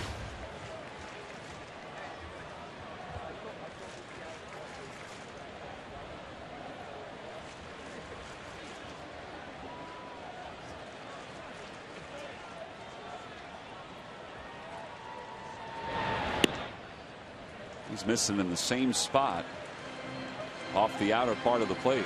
Yeah, Molina actually told him, hey, you're opening up your shoulder.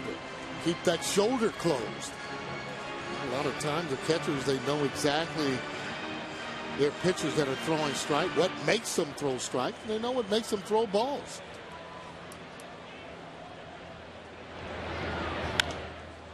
Popped him up. Pujols infield fly rule is called, so the batter's out if it's a fair ball, and the catch is made in foul territory. And there are 2 outs. Oh, here's Oswalt. Maybe he can get something going, get some break the slide right now with runners in scoring position. Well, the other thing too, I mean, pitchers have been used to pitching without these big leads just about all year, so they know anytime they get a hit and there's a man on base, that's icing on the cake. Oswalt swings at the first pitch. Shallow right field. Here comes Alan Craig, and the Phillies have left 10 through the first 5 innings. No runs, no hits, 2 men left, 7 walks by Cardinals pitching. It's 2-0 Phils.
Philly of the week is the man to count on in a time of need.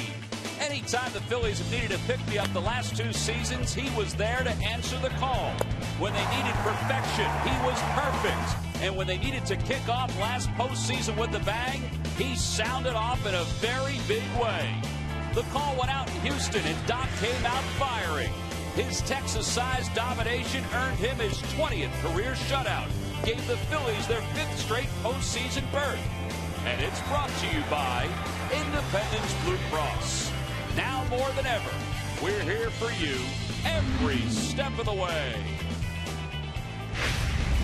Well, 5 in the books here at Citizens Bank Park. It's 2-0 Phillies. Phillies are once again struggling to get that big hit to bust this game open. That's happened often. As Rafael Furcal will lead it off. Phils are 2 for 10 with runners in scoring position tonight. But Roy Oswalt, well, he's been on top of his game. He's allowed just 3 hits so far. And Furcal shows bunt, takes it upstairs. 1-0.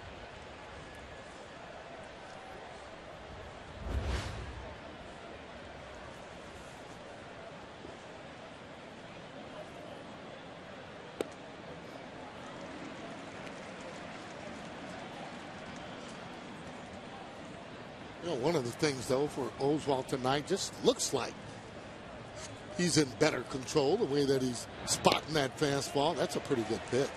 That was a slider, and it was biting inside. It's no secret, though, when he's healthy, he's as good as just about any pitcher that's out there. Has gotten older, knows how to pitch. Curveball. I guess it was outside. It looked pretty good. And it's 2-2. Well, he decided not to swing at it because very difficult pitch to hit. Bruce Streckman's the home plate umpire tonight. Fly ball left field. It's playable for Ibanez.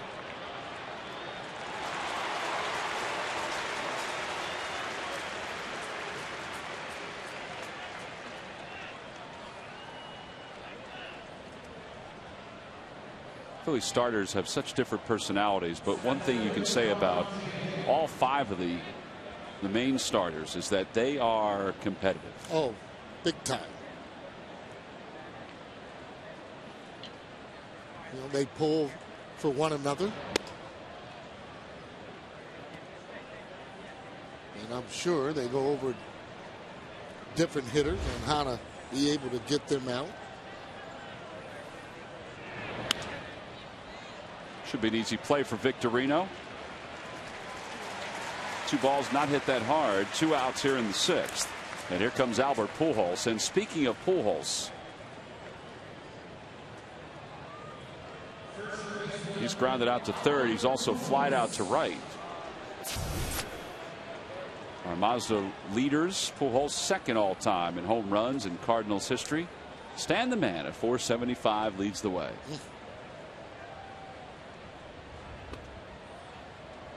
Ray Langford was 5th on that list.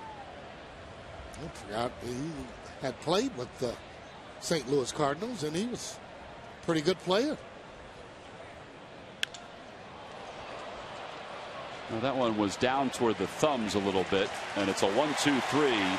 6th inning for Roy Oswalt. He retires the Cardinals in order. 5 in a row set down by Oswalt through 6.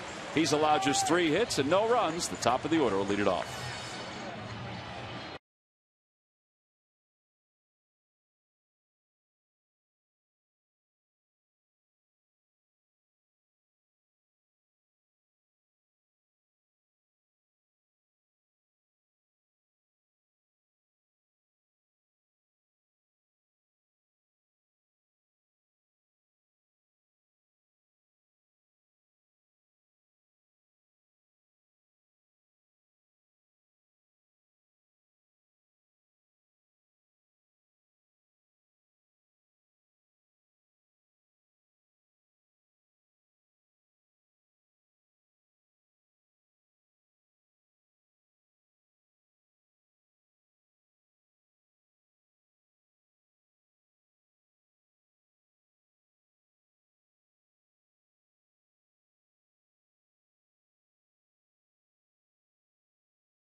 by Dodge. Visit Dodge.com or your local dealer today. By Southwest Airlines. Find our fares online only at Southwest.com.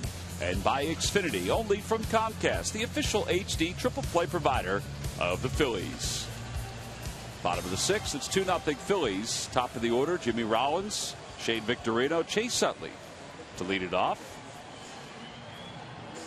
New pitcher for the Cardinals, Kyle McClellan, in his 40th game, 12-6 with a 4.01 earned average. Rollins has 3 hits tonight. First time since the 20th of July that he has 3 hits in a game. No, when he's hitting the ball, getting on, it just makes it easier for the offense. Need that leadoff hitter to get on, almost like starting your engine, if you will.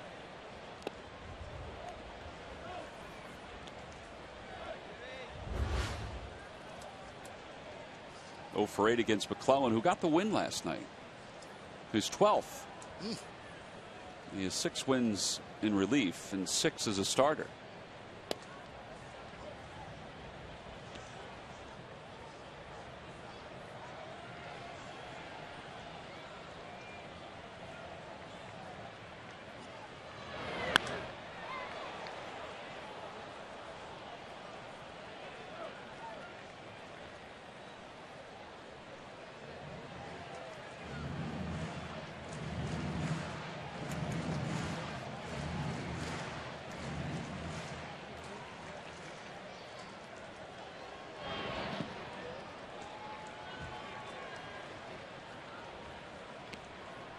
That's usually the pitch you swing at when things aren't going good for you, especially J-Rowe swinging over the top of that.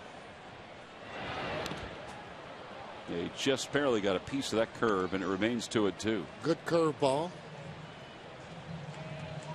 Appears that he slowed his feet down. Hitters, when they're striding toward that pitcher, you got to have slow feet.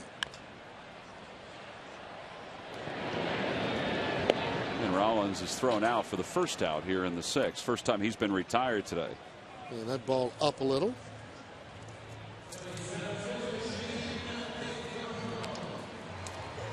I'm going to bring Victorino to the plate.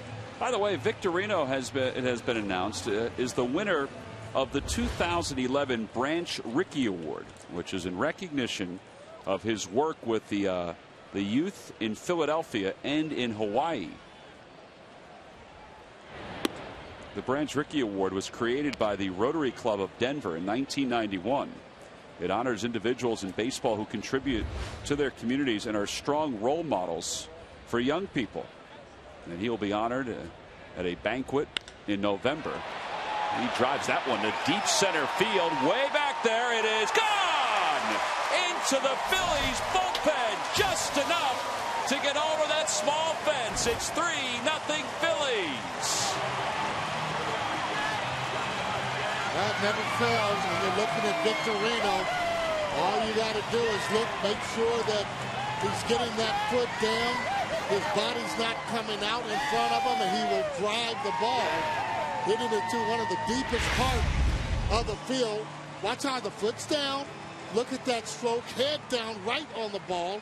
That if you asked him, he'd say that, hey, I saw that ball hit the bat. Nice going. Mick Billmeyer, Brad Lidge, somebody must have called it out there. And Kelly Amato of Ben Salem, you just won a $200 courtesy of Victorino and the McDonald's home run jackpot. First home run this month for Victorino.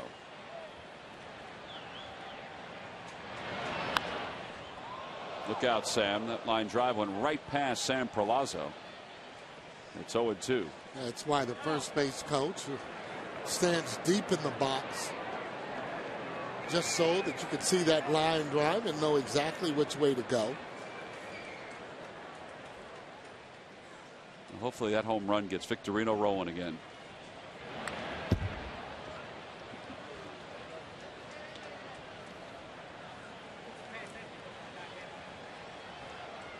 Well, that ball was hit. I mean, it hit a ton.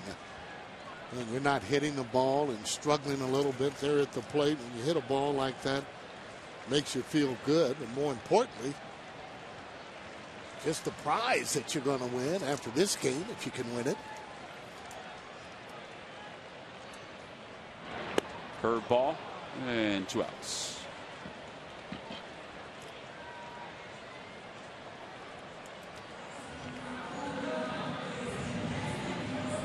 Tony La Russa take a look at his lineup card. He used just about everybody last night. It may get to that point again tonight.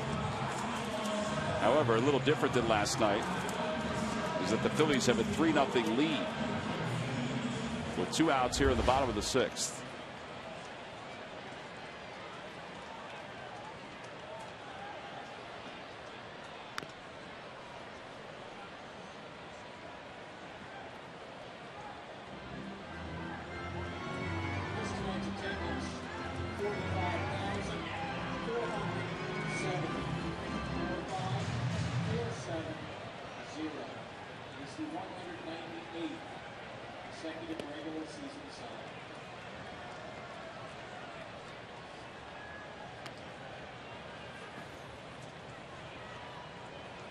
Tonight is the 198th consecutive sellout here at Citizens Bank Park during the regular season. So Monday night will be the 200th straight.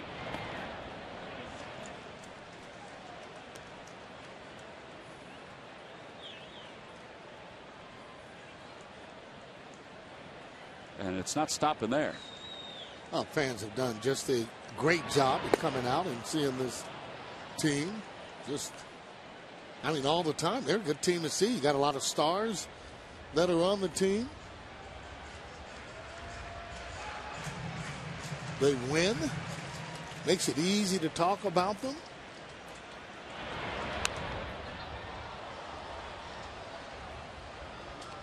And just about everywhere we go, we see a bunch of red.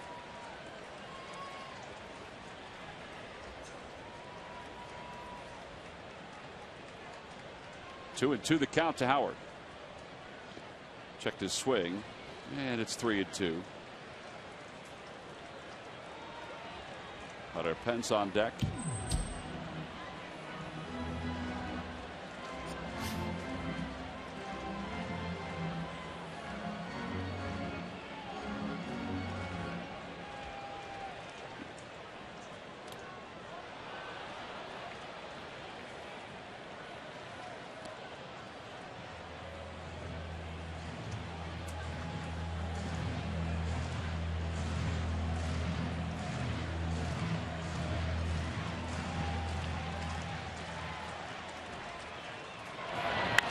Howard the opposite way. Boy, he is strong. Berkman on the run, and he gets there. He swung with one hand, and he took that all the way to the warning track. The side is retired. The Phillies get a run on a home run by Victorino. We go to the 7th. The countdown for outs has begun.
And they stay there, and they say yeah, and they say there.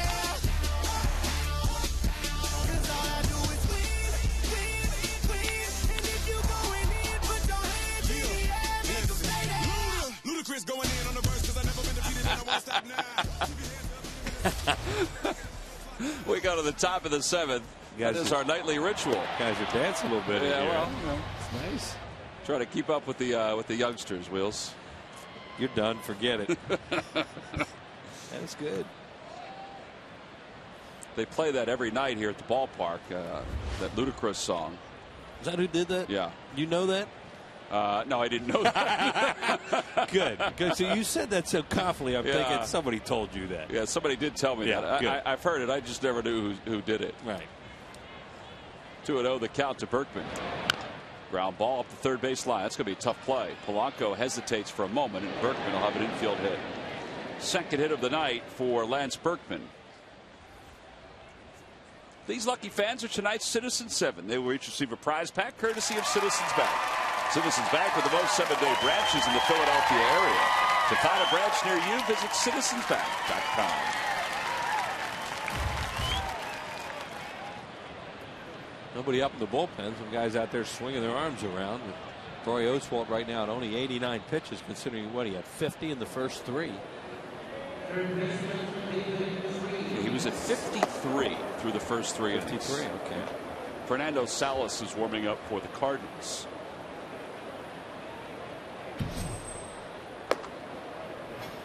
David Freese, the hitter, and he takes a fastball for a strike. That's the pitch right there. He has been right on the edge of the plate. So we talked about in the first, second inning how his command of his fastball, to me, at the beginning of this game is the difference in it for him.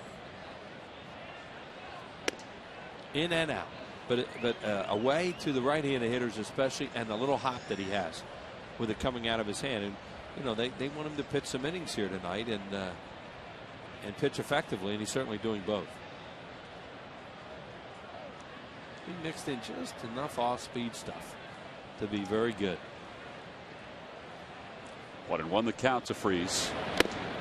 There he comes inside. You know, he's used both sides of the plate tonight with his fastball and up effectively.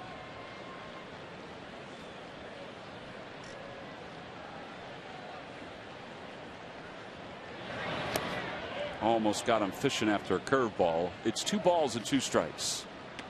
He's used that curveball a few times tonight with 2 strikes, and he just can't get that strikeout that he wants. He thought maybe he had a swing on that one.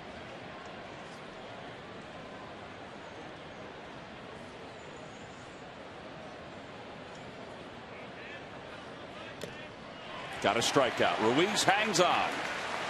Strikeout number 6 for Oswalt. And he reaches 1,750 strikeouts for his career. Fastball down.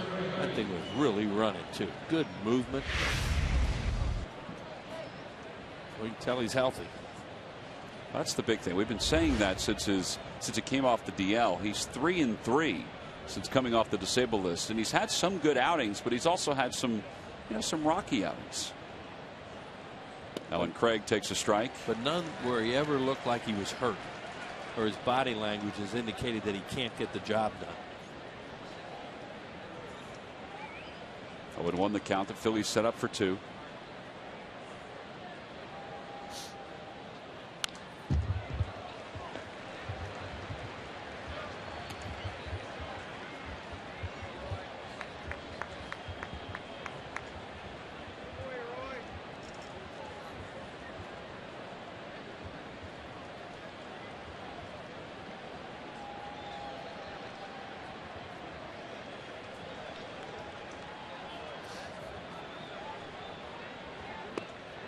There's that curveball again. It just didn't break enough inside that it's 1-2.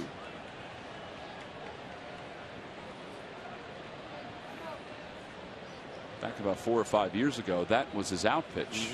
Used to be fastball curveball pitcher.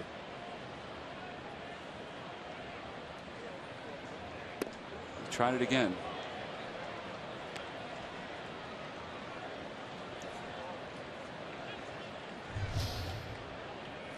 There's the distribution of outs. He hasn't thrown that knuckle curve that we saw in was it San Diego earlier this year? Remember when he got that big strikeout of Jorge Cantu? Oh yeah.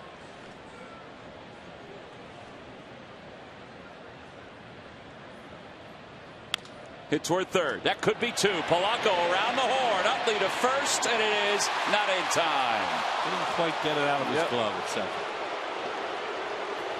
Good job by Craig to get up the line, too. Yeah, he really hustled it. It looked like there was just a little bit in the exchange there that wasn't smooth. Polanco gives Chase Utley a good throw here. Coming to see if he's just a little bit, and that's all it takes sometimes on a double play. Right there, see, there was a little momentary hesitation in the exchange from the glove to his hand, and safe at first. The inning continues. Here's Yadier Molina with 2 outs, top of the 7th. It's 3-0 Phillies. He's handled Molina tonight, or handled him the first time up, and then Molina doubled his last time up. This guy used to be an out when he first came up. Just a great defensive player, but an out in the lineup. He isn't anymore. He's really learned to swing the bat. Really improved. 2-0 the count.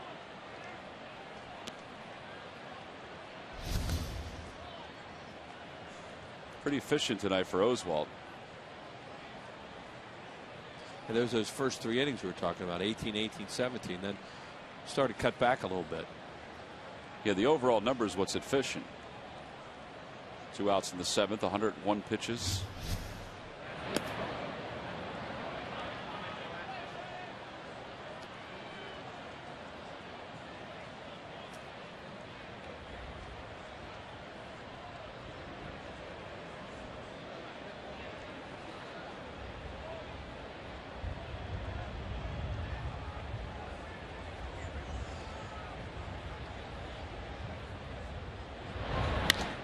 Line drive left field. That one's a shot, and it's off the top of the wall. Ibanez plays it well, and Molina has to hold up at first. And that was awfully close. And this game was awfully close to being a 1-run ball game. Yeah, that's a long single. 3-0 green light for Yadier Molina. We're talking about what an improved hitter this guy is. He wouldn't have gotten 3-0 green lights at one time. Now they give them to him. And as Tom said, this is almost a 1-run game. Off the top of the wall, right? Where it hit the base of the wall. I think it hit the base of the wall. Yeah. Watching here, it looks like it hits the base of the wall. He's not even running. He thought it was a home run.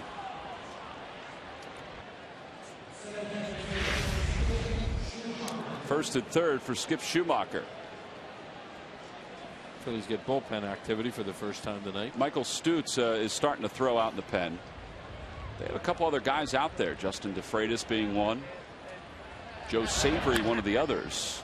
Yeah, they'll try to work them into some games, you would think. Not this one, unless they have to. But you know, they want to use the more experienced guys in a game this close where you're trying to clinch. But you know, it gives them some options. Outside, 1 ball and 1 strike. He's kind of pitching himself. You know, that like this will be the last inning right now, and trying to keep that goose egg up there. He's allowed 5 hits so far tonight, and 2 in this inning.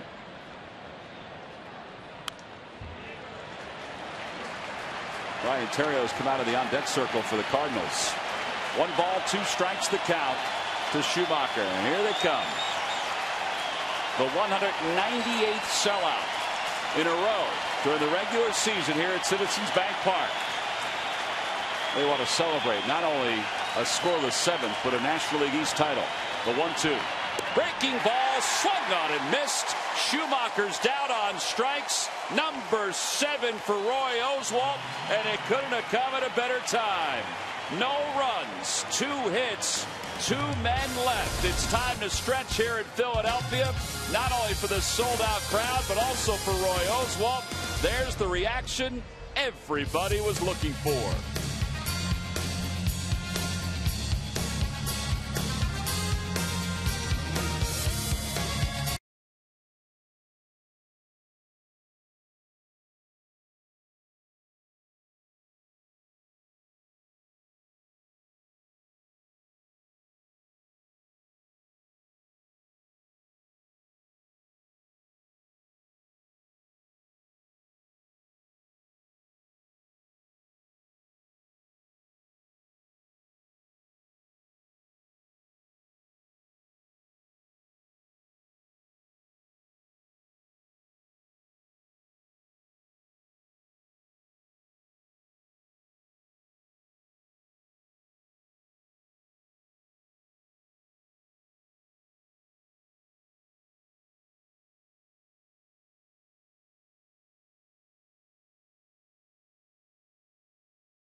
Quiz answer. All right, Wills, you've had 7 innings to try to reflect. You know everything about the Sixers and the Cavaliers on this night. But how about the trade on December 9th, 1975? What player did the Phillies trade to the Cards for Ron Reed? Guess who I ran into in the press here we box? go. Larry Shank. Larry Shank. I saw him, and he gave you the answer. And he told me the reason that happened that night was because he was at the winter meetings. Cheating. I was here, so cheating. That's why I wrote the release for Ron Reed being traded for Mike Anderson. You are correct. Larry is correct. Hunter Pence leads it off against Fernando Salas here at the bottom of the 7th. Log back on to Phillies.com to find out if you're the winner of a Phillies prize pack. Thanks for playing Dodge Stump the Fans. Told me it would have made a better story if I could have just said you did it because you could make me do it. But he was gone, and we had come up with an arrangement that night that if the Phillies made any deals at the winter meetings, which you do, he'd get in touch with me over at the Sixers. Ryan Theriot is the new second baseman, part of this double switch. Theriot will bat 9th.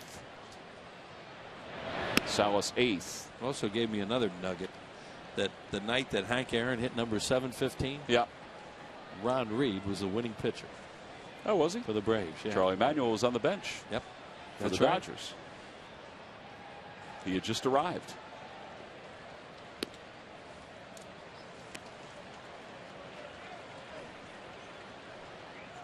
Well, thank you, Larry, and maybe tomorrow we'll include, or no, it's Monday we'll include you on the Dodge Stump the Fans trivia quiz. Great timing seeing him out there in the press box.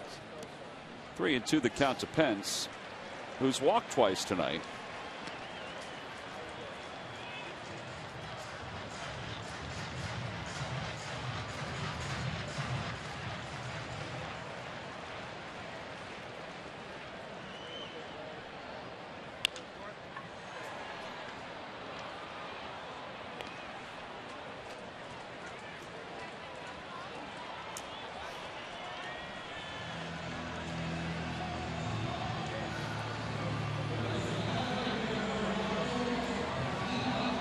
Salas got the save last night for the Cardinals after Jason Mott blew the save on Corey Patterson's drop fly ball or line drive out and right. Ibanez takes a strike. It's 0-1.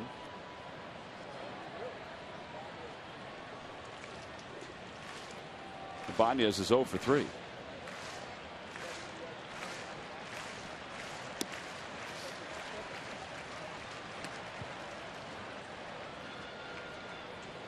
Bullpen stays up, so that could be it for Roy Oswald, who's really good tonight.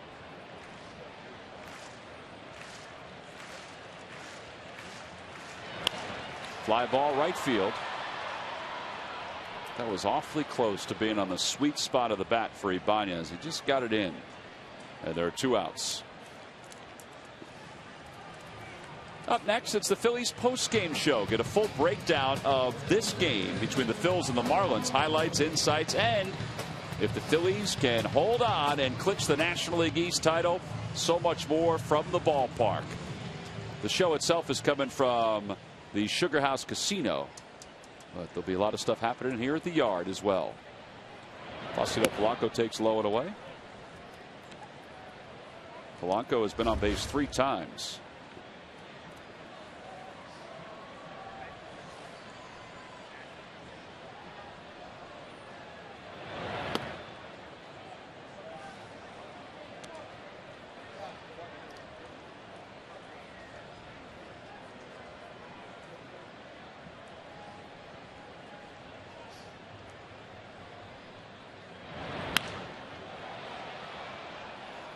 He is swinging the bat better lately.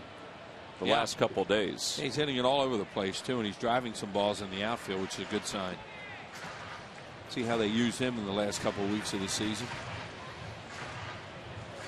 Well, the Phillies could finish things off here tonight. There'll be a number of guys that may get a little reprieve for the next few days, including Ryan Howard. Well, when the Nats come in here next week, they're going to pitch 3 straight left-handers against the Phillies. We could be seeing a lot of Mayberry, Francisco, guys like that getting some at-bats. 2-2 the count to Polanco. Swing and a miss. And the Phillies are retired in order here in the 7th. So Salas comes out. Gets a ground out, a fly out, and a strikeout. We go to the 8th. The Phillies lead it 3-0. And it'll be up to the bullpen to secure this win.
Anheuser-Busch. Smooth Busch beer and easy drink at Busch Light. Head for the mountains of Busch. By Southwest Airlines. Find our fares online only at southwest.com. By Toyota. Toyota offers fuel efficiency you'll love. Only better. By Xfinity. Only from Comcast. The official HD triple play provider of the Phillies. By Citizens Bank. Where for homes. Talk to us today about how we can help guide you to the loan that's right for you. And by Independence Blue Cross. No matter where you are in life or business, we have plans that fit. Go to plansthatfit.com. Top of the 8th, 6 outs to go. Ryan Theriot will lead it off. Michael Stutz is the first one out of the pen for the Phillies. It'll be Theriot then the top of the order with the Phillies up 3-0. Roy Oswalt, 7 innings, 5 hits, 7 strikeouts, no walks.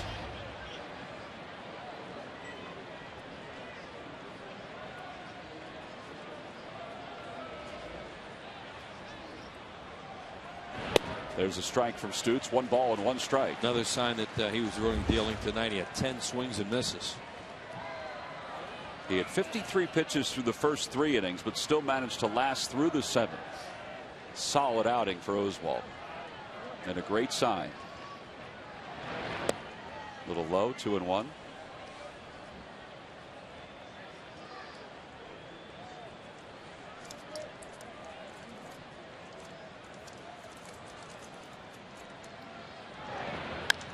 Fly ball shallow right center field. Victorino calls off Pence, 1 away. 5 outs to go. Time out for the Coors Light Freeze Can. The fans at the mound have been very vocal tonight, not only with their voice, but with their imagination. I've got Phillies fever. I mean, they're all over the ballpark tonight. And there is the list of consecutive division titles for the Phillies. That's right. Let's get this party started. The bubbly is on ice. Coors Light Freeze Can brought to you by Frost Brewed Coors Light. For Call, 1 for 3. Had a foul ball. It's 0-1. The Tigers have already celebrated. They won last night. Yeah, they were first to the bubbly. Well, they had some year. 88-63. So the Cleveland Indians, with all the rebuilding they've had to do. They were leading that division for a while and looked like they had a shot, but nope. 2 outs here in the 8th.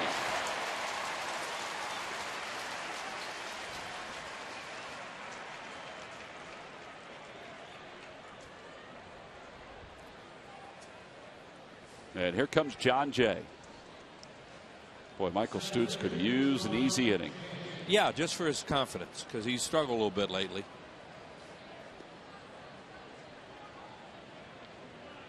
Guy's done a tremendous job for the Phillies this year. A little Little speed bump lately. That's to be expected for a young pitcher. Expected for a veteran pitcher. It's very rare that a relief pitcher can go through the entire year without hitting one of those speed bumps. It happens. This game is just built to make you fail at some point. 1-0 pitch. Outside, 2 balls and no strikes. Stutz, excuse me, is due to bat second at the bottom of the 8th.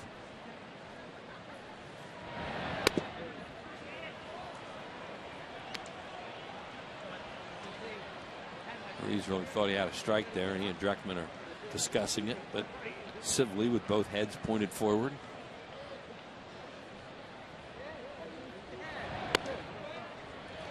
Similar pitch. It's 3-1. Yeah, maybe he's check that a little closer next time, maybe.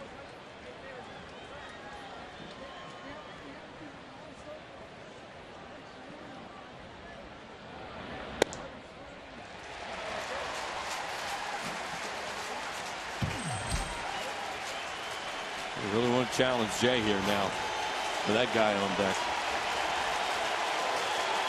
3-2 pitch. Back toward the middle. Rollins behind the bag, off his glove. And a base hit for Jay. He takes a wide turn. I think he was going to go into that slide, pop up, and throw. Guy's thinking, oh no, here comes Albert. Jimmy Rollins was making so many of these plays before he went down with that injury, and that one slows up a little bit when it hits the dirt. See, it looks like he's trying to. Well, it took a bad hop. No, yeah, it took a bad hop. He wasn't going to go into the slide. He just had a little problem with it there when he took that hop. Now Pujols hitless in 3 at-bats tonight, with Jay over at first and 2 outs. Top of the 8th. 4 outs to go for the Phillies, and they won't be easy outs, especially the next 2. That's why you want to get Pujols out now and lead off with Berkman in the 9th.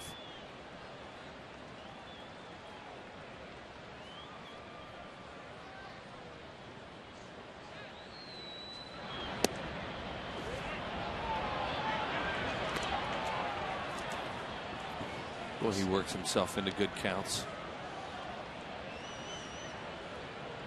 Doesn't swing and miss much.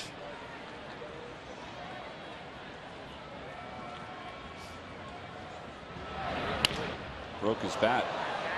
Splintered everywhere up the third base line. Yeah, there's a shower of wood out there. Carlos Ruiz is going to go pick up some of the pieces. Hand him off to Matt Morano, the bat boy.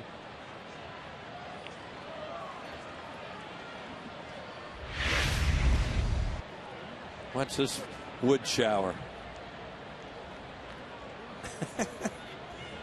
Looks like a bunch of moss wound up down there. Ball went one way. Woods all over the place.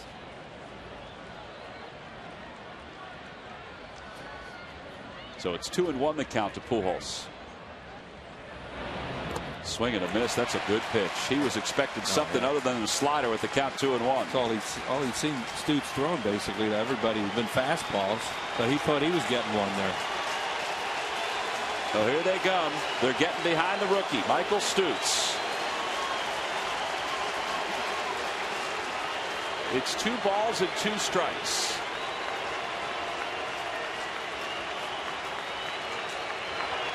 Breaking ball hit toward third, scoots right under the glove of Polanco. He was angled over toward the line, and it never really took a hop up. So Pujols is aboard with his first hit of the night. And now the tying run is coming to the plate, and Lance Berkman. This is when you're in games a lot of times. If you have a left-hander, you bring the left-hander in right now to pitch to Berkman because you want to turn him around. 4 home runs right-handed, 26 left-handed. Oh, it's not Bastardo that's warming up. It's Lidge that's starting to throw. Yeah, well, it's too late now for Berkman. Yep. And we mentioned it would be nice for Stutz to get an easy inning. Well, it's turned out that those first 2 outs retired on 7 pitches. Now back-to-back hits have made this a much tougher inning. Yeah, the St. Louis Cardinals, so much to gain and so much to lose with each game. as they start to dwindle for these guys. And, you know, they're going to make a run at you as they're doing right now. Not unexpected.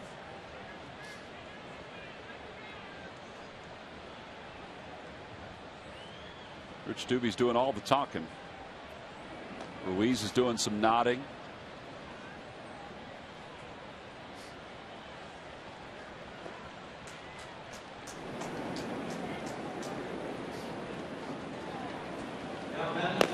Oh, if for some reason they lose Berkman, then you figure it'll be Lidge that face Freeze. That's part of the reason maybe Rich Doobie was out there. It took a little bit longer to give him a little more time to loosen up. Stay away from this guy. Well, he can hit the ball out anywhere, but you know he has tremendous pull power. Ryan Howard is way over toward the line and back at first. And a fastball at the knees. It's 0-1.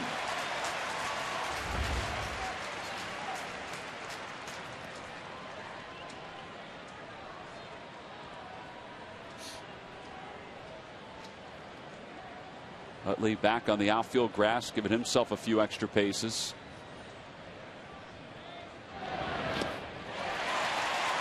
Good breaking ball. Starting fastball away and came back to the slider.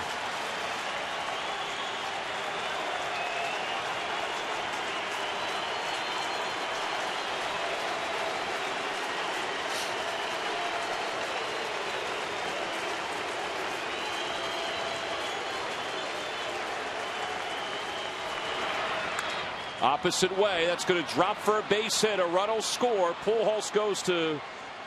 Thought about going to third, but he stops at second. It's an RBI single for Berkman, and it's a 3-1 ball game. And the Phillies outfielders, no doubles defense. They were playing way back on that. Yeah, and that was the reason why. Ibanez was able to cut that angle off quickly, and then get it back in, keep Albert at second. Third hit of the night for Berkman. And it's still Michael Stutz with David Freese, the batter. Berkman just showed you why he's such a good hitter. That's a pretty good breaking ball he threw him, and he just kind of flicked it out there to left field. That's 87 RBIs now for Berkman. Cardinals now with 8 hits.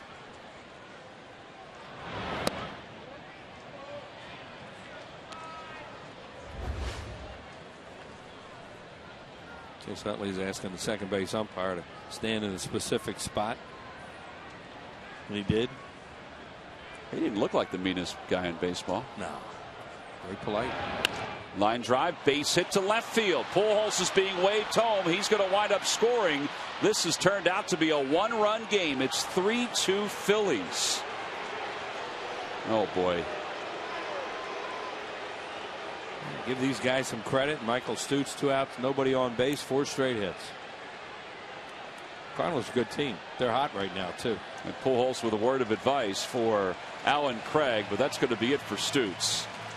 Charlie's heading out to the mound in a 1-run game. He's going to bring in the veteran Brad Lidge. So we have a pitching change. What started out to be a very easy inning for Michael Stutz, 2 outs on 7 pitches, has then resulted in 4 consecutive hits for the Cardinals, and 2 runs have crossed the plate. The tying runs on second, and Brad Lidge is coming into a very important situation.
Phil's bullpen. Shane Victorino is our W.B. Mason delivery of the game. Wheels, it's the difference right now in this ball game. Yeah, Shane's home run here, a line drive to center field. This thing jumped into the Phillies bullpen. That made it 3-0.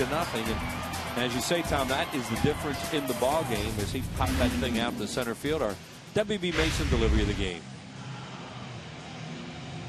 Victorino's hoping that he'll get back to the dugout very soon and get himself ready to possibly hit in the bottom of the 8th inning. Here's Lidge, 0-1, a 1.20 earned run average. Well, they'll bring the outfielders in a little bit. Now you wonder, how could Albert Pujols score that easily from second on anything? Well, the reason being they play the outfield all the way back, as Tom mentioned, that no doubles, don't hit it over your head defense.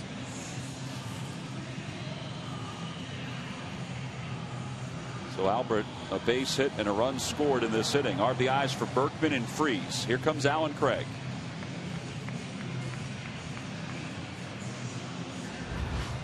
Phillies trying to finish off their 5th straight National League East crown.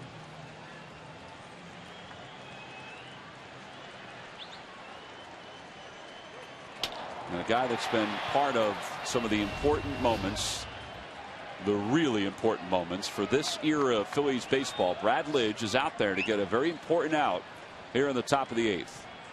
Think about a pinch runner. I was just wondering if they would do that. Heard that whistle from their dugout. Yep. And not for Lance Berkman, but for Freese. It's Descalso, who usually does come in for defensive purposes anyway. And the reason, of course, being that he's the potential go-ahead run at first base.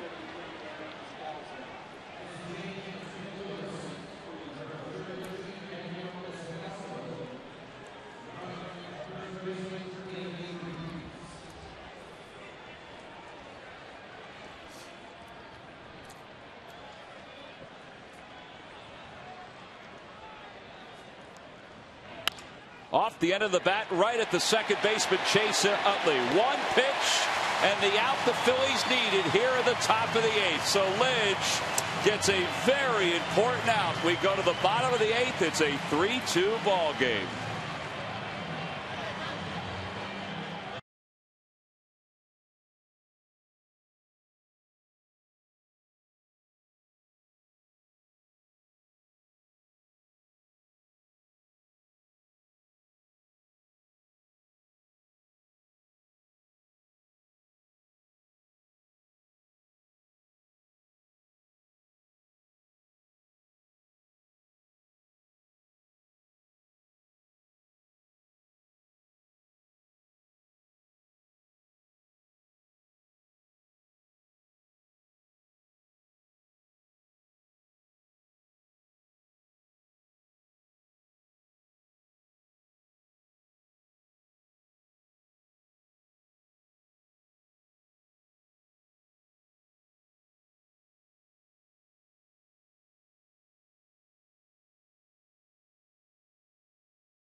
Well, Charlie Manuel chatting with Michael Stutz in between innings. He was over talking with him for a few moments while the Phillies prepared to bat here in the bottom of the 8th. Carlos Ruiz leads it off, and that one's off the glove of Descalso down the left field line, and Ruiz hustles to second, and he's there standing. What a huge king-size insurance run that is. Yeah. The way the Cardinals are battling here in the late innings, you would really love to get another one out there, keep that tying run further away. They charge an error to Descalso. He just came into the game. And Ross Glode is coming out of the on-deck circle. There it is. It's hit hard at him, but definitely an error. Didn't take a bad hop or anything. He just misplayed it. Right off the webbing of the glove. Mark Zebchinski's up and throwing in the bullpen for the Cardinals. But no movement yet from Tony La Russa. There's some more whistling going on down there about somehow. That's just the umpire trying to put Glode in the game. Yadier Molina was just asked to stall, so he's going to walk out toward the mound. Yep. Doesn't look like Glode's going to face Salas. And the Phillies can do something too. They got a lot of right-handed hitters. They do. From John Mayberry to Ben Francisco to Eric Kratz.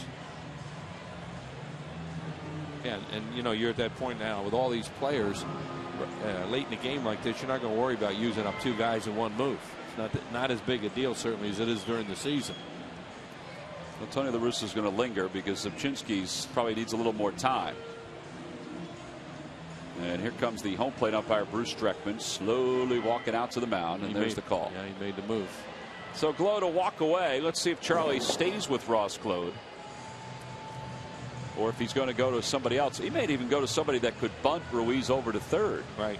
And get him over to third with less than 2 outs. Especially since you're not going to have a left-handed hitter up there who has a better chance to pull the ball to the right side.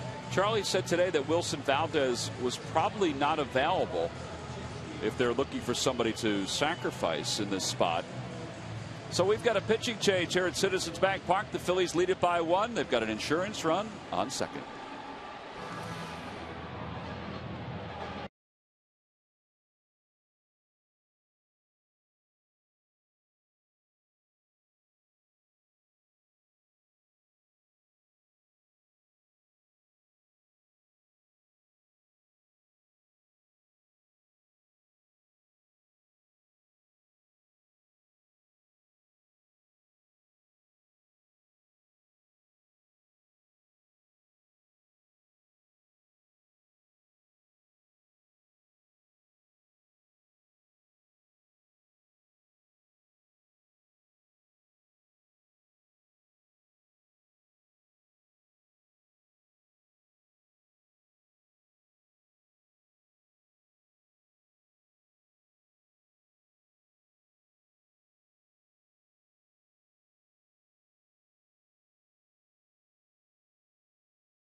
Glode was introduced as a pinch hitter. Tony La Russa went to get the left-hander Mark Zebchinski, who's warming up at this moment with a runner at second and nobody out.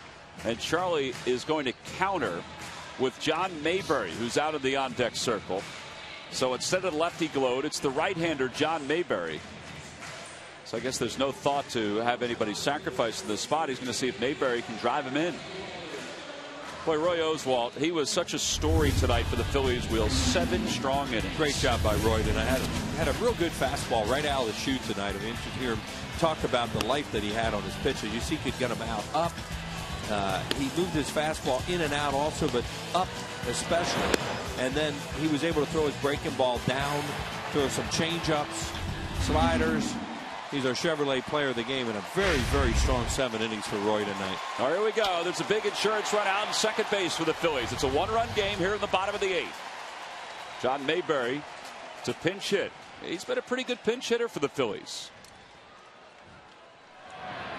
And that ball's in the dirt, blocked somehow by Yadier Molina. Not really with his body, but more with his glove. Zebchinski 0-2 since coming over from the Blue Jays. 2.55 earned run average.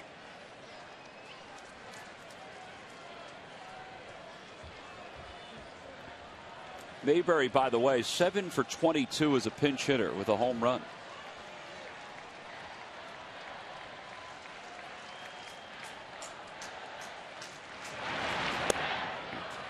2-0 the count.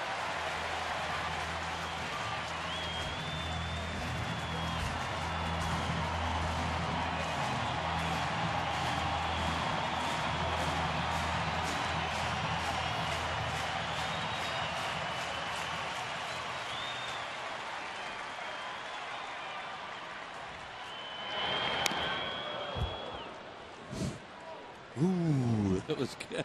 Crowd was roaring, cheered. He took that big swing. Ooh.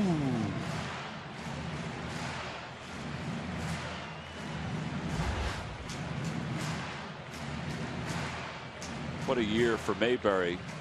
He is one of the big surprises in baseball. 270, 14 home runs, 47 runs batted in. Yeah, he got up here and he stayed.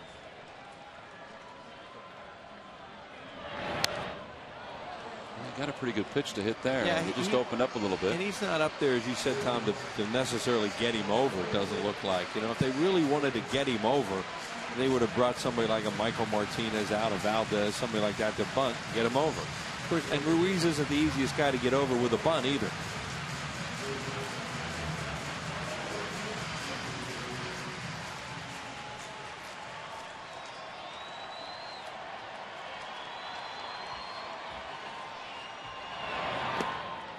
Three and two. That pitch right there, they're trying to do two things with it. One, either maybe strike him out, and two, make it so that he rolls it over to the left side and doesn't get the runner to third base no matter what happens, because it's inside on him.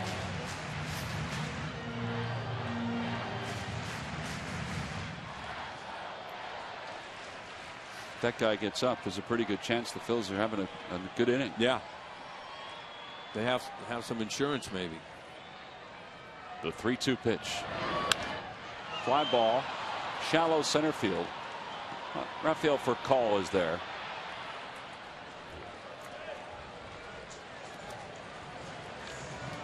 So one out here in the eighth.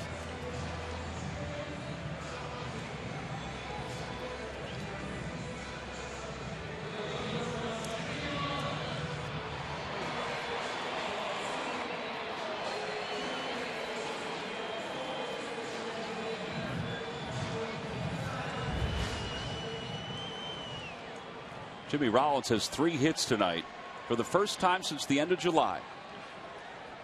Love to make it 4. Ruiz gets a lead off second. 1 ball and no strikes.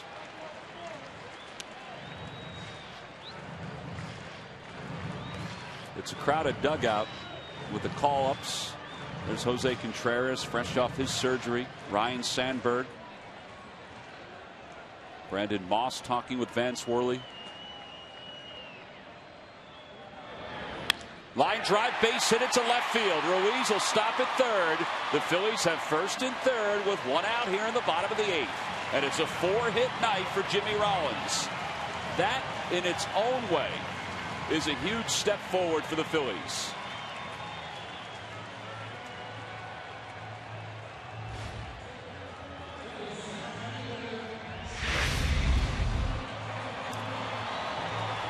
It was a pitch that was coming in, but he didn't get it all the way in.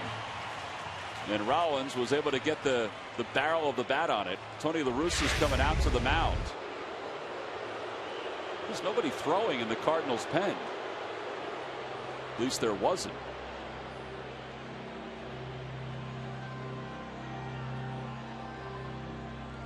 From a Phillies standpoint, having Victorino bat right-handed is not the worst thing. Now tonight he has a home run left-handed. But for the year he's hitting .321 with more than 200 less at bats from the right side of the plate compared to the left side. La Russa may have come out just to say, hey, listen, just be aware if there's a squeeze. This is what Victorino did to give the Phillies their 3rd run. That was back in the 6th inning. Well, the Cardinals will play the infield in. Not all the way up the middle, but in enough. Figuring that if the ball's hit hard, they can get Ruiz if he goes on contact.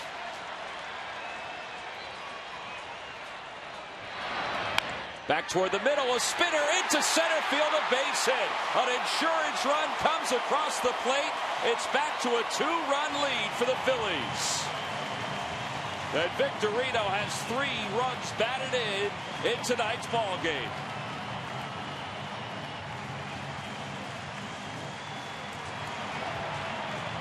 What a different story tonight compared to last night, at least with the first 2 hitters in the Phillies lineup. 6 hits, 3 RBIs, 2 runs scored for Rollins and Victorino. Just no chance for Furcal or Terrio to get to that ball.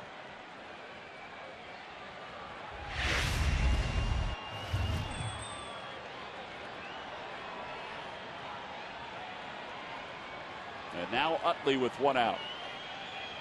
Here in the bottom of the 8th.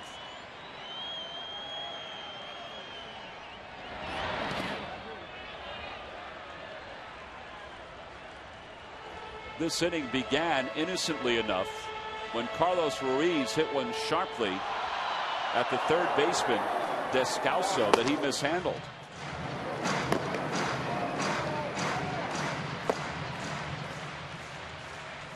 Ruiz hustled to second and then eventually scored. The base hit by Victorino.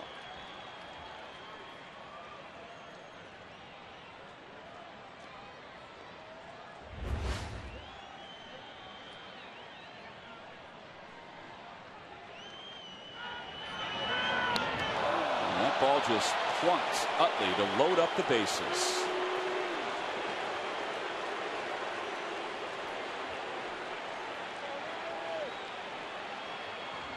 So with 1 out, Ryan Howard will get a chance to bat with the bases loaded for a second time in tonight's game.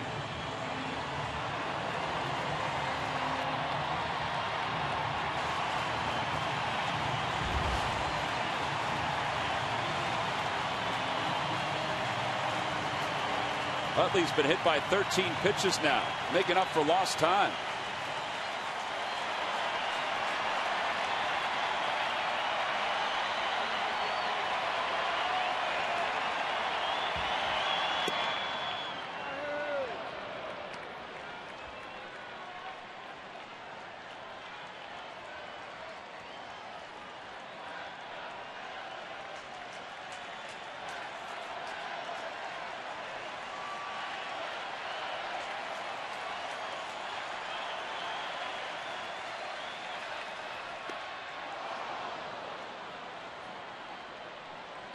No balls, 2 strikes, the count to Howard.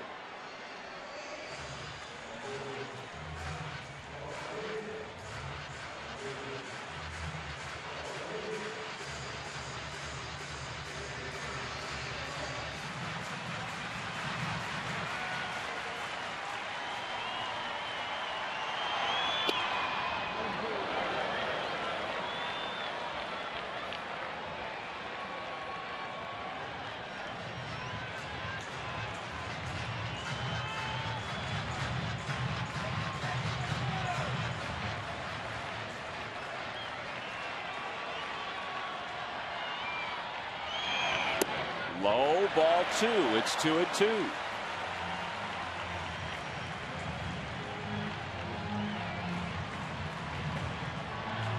Nowhere to put Howard. Zepchinski knows that. He also knows this is his last batter. At least it seems like it is, because Hunter Pence is on deck. The 2-2 pitch. Swing and a miss. He got it. 2 outs and the bases remain loaded. Hunter Pence is strolling to the plate as Derek Lilquist takes the phone and checks to see if everybody's ready out there, and they're going to go to the right-hander. No surprise here that Tony La Russa is going to go to his bullpen one more time. Now, whether he brings in Octavio Dotel or somebody else, because he has 2 right-handers loosening up, that's remains to be seen. He's already made the signal to the pen for the right-hander. He takes the baseball from Zepchinski. So we've got a pitching change. The bases are loaded here in the bottom of the 8th. They run across the plate, and the Phils have 2 outs.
And they have a chance for some more here in the bottom of the 8th. Octavio Dotel, who pitched in last night's ball game, on for the 22nd time since the Cardinals picked him up from the Blue Jays. And he'll face Hunter Pence, who's had a pretty good night. Pence is 1 for 2 with an RBI double. He's also walked twice.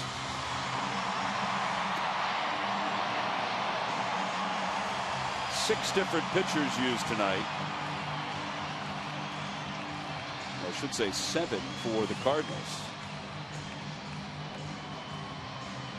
Jake Westbrook started. Arthur Rhodes, Mitchell Boggs, Kyle McClellan, Fernando Salas, Zepchinski, and now Dotel. Pence 0 for 4 against Dotel. And he takes strike 1.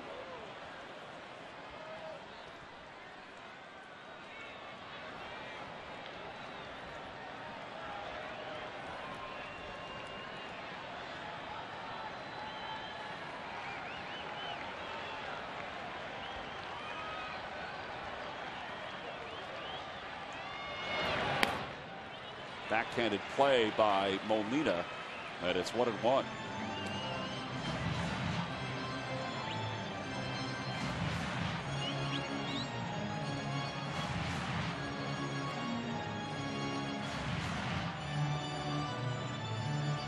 Hunter Pence this year, counting his double in the first, has 18 hits in 53 official at-bats against the Cardinals. It's 1 ball and 1 strike.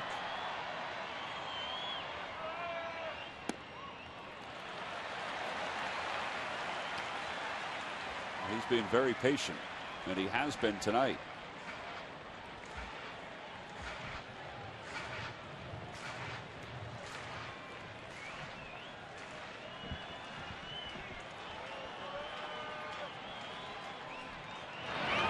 Ground ball. Chopped towards short for Call. Thought about second. That may have cost him. Safe at first. Rollins scores. It's 5-2 Phillies.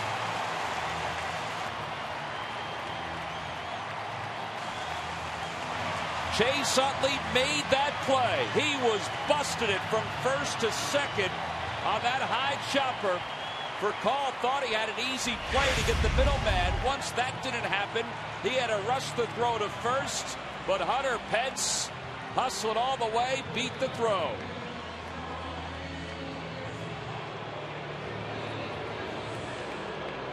It's an infield single for Pence, an RBI, and it's 5-2 Phillies. Here's Ibanez, a strike to Raul. That's one of those examples again, Tommy. Know your runner, and you could see for Kyle when he took the peek, Chase was there, then he couldn't get the ball out of his glove right away, and Pence, who runs so hard, beats the play. That was really impressive, though, Wheels, by Utley to get there that fast. Well, that's both of those guys running hard like that, Utley and Pence. 1 ball, 1 strike to count to Ibanez. Yeah, and every little run you could tack on right now makes it a little bit easier here. Here's another look at it. You see Utley's going to come into your picture really quick. I'm down here and watching the monitor, so I got to figure they weren't holding him on for him to get down there that fast, right?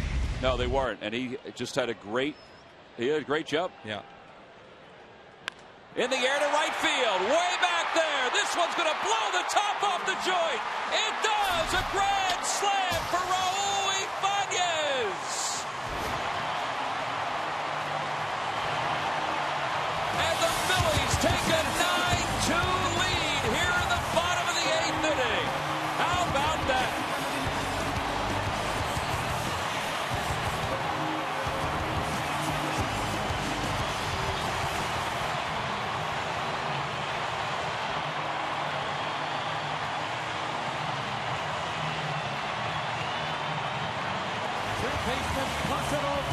Well, that's going to make everybody breathe a little easier. The 9th career grand slam for Ibanez. And they want a curtain call here at South Philadelphia. Boy, that's a short, quick, explosive swing by Raul Ibanez. Yeah, he got a fastball out over the plate. Boy, he hit the heck out of that thing. You ready? That blew the top off the building, didn't it? Ground ball toward the hole. This will be a tough play for Call. Long throw in time.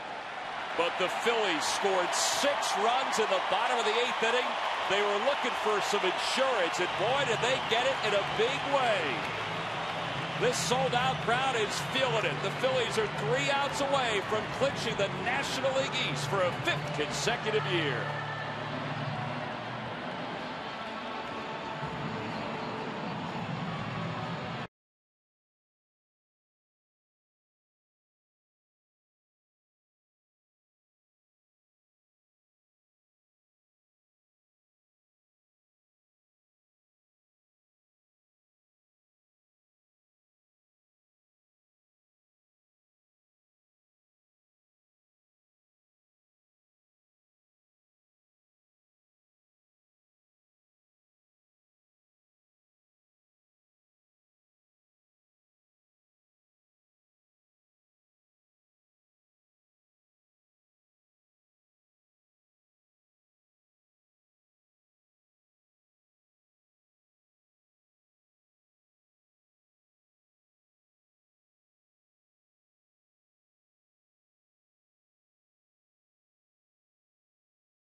Down to 1, the magic number, and it looks so good right now because of Raul Ibanez's grand slam, all set up by the hustle of Chase Utley.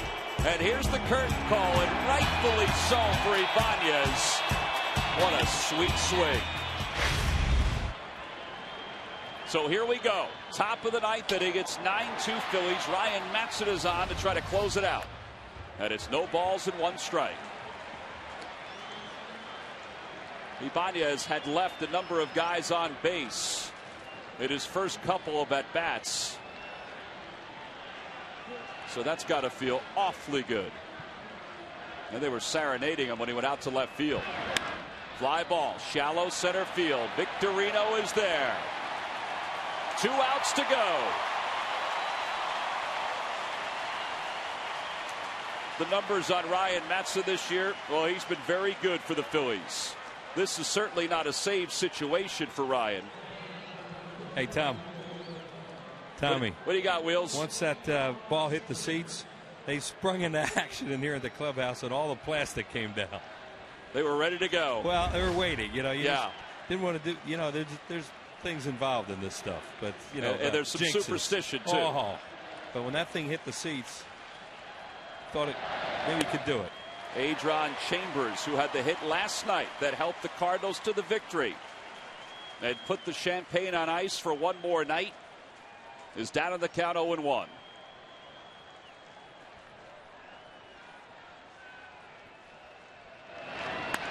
Over to second base. Utley is there. Gobbles it up. 2 outs here at the top of the 9th. The Phillies are 1 out away from celebrating. And if they weren't on their feet, they're on their feet now here at Citizens Bank Park. They've gotten kind of used to this.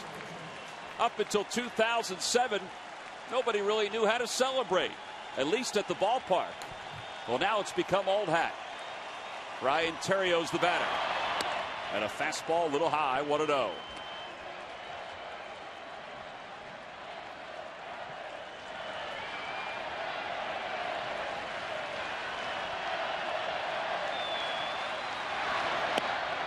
One ball and 1 strike. Hunter Pence has never experienced the postseason. Well, he's going to go. And he's hoping to go with the best record in baseball and a National League East crowd. 1 ball and 2 strikes. 1 strike, 1 out away.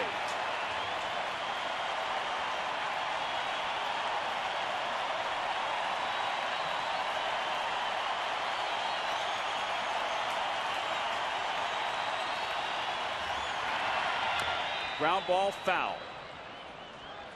And we'll do it again with the count 1-2. Matson looks so composed. He's used to this. So is that guy. Some folks think this all started with Jimmy Rollins. Something to be said for that. Matson's ready. The 1-2 pitch. Line drive, center field, a base hit. So Terrio is aboard.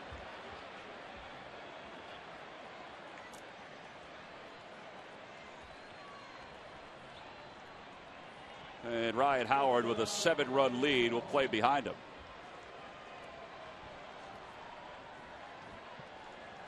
Roy Oswalt started this game. He went the first 7. Did not allow a run, struck out 7. When he left, the Phillies were up 3-0. Michael Stutz came on and picked up for Oswalt, and he allowed a couple of runs. But then Brad Lidge, who's pitched so many big games for the Phillies, got the last out of the 8th, and now it's Matson. The runner goes, the pitch fouled back. It's 0-1. This year, Tom, how about Ryan Matson as a closer? Yeah. I mean, he's one of 4 closers the Phillies have had this year, if you count Lidge at the start of the season. And he's really developed into one of the game's best with 31 saves. Change up, cut on and missed. It's 0-2.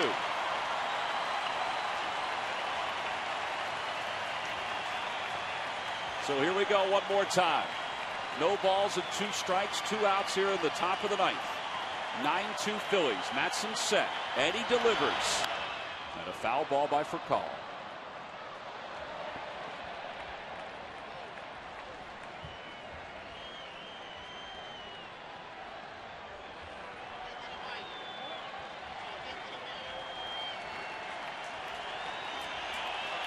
Once again, the 0-2 pitch.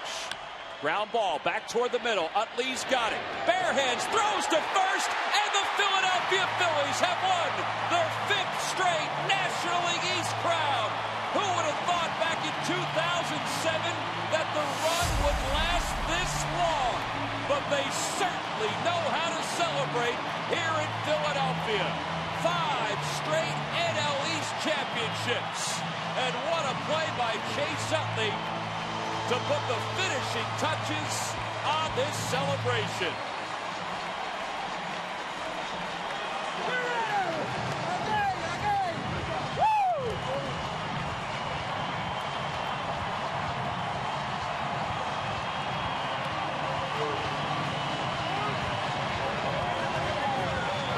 It is an emotional yet composed celebration that's going on right now on the field.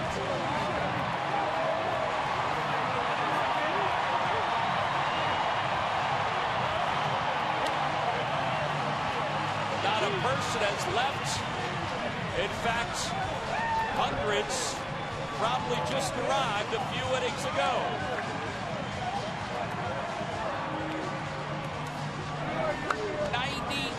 Wins for the Philadelphia Phillies and counting.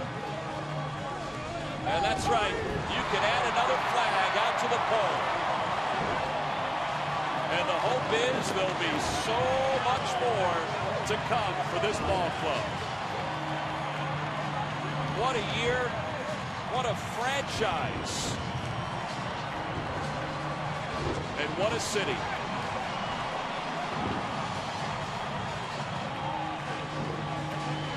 There it is, the National League East flags and the East Division champions.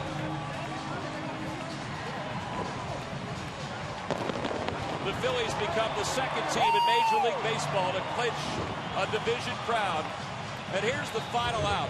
How about what Chase Utley did to finish this baby off? He knew Percall was running. He probably figured, I have to barehead. It's the only way I'll get him. And Hunter Pence, although it's his first celebration, he knows exactly what to do. That smile has gotten broader and broader at this time of the year. Charlie Manuel, well, what else can you say about Charlie? He's 3 wins away from tying Gene Mauch for the most wins in Phillies history by a manager. And look what he has accomplished since taking over this franchise. 4 straight 90-win seasons, 5 straight division crowns. As we said, who would have thought back in 2007 that this was possible?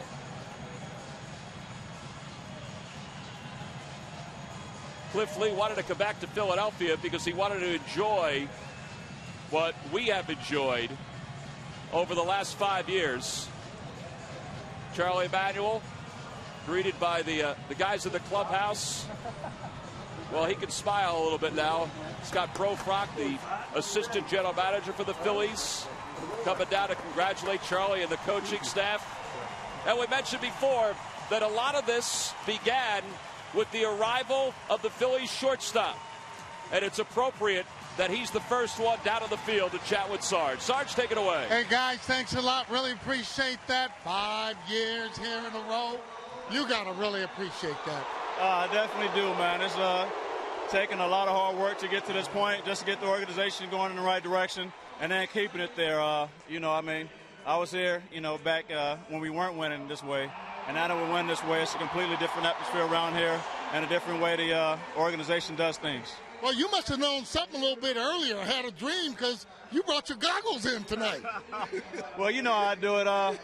You know, I mean, I know I felt a lot better today. You know, yesterday I was tired. I think everybody was exhausted, just playing so many games and then having an early game and the night game. And I don't think everybody, you know, really gets an understanding of how rough it is out there sometimes. But everybody got some sleep last night.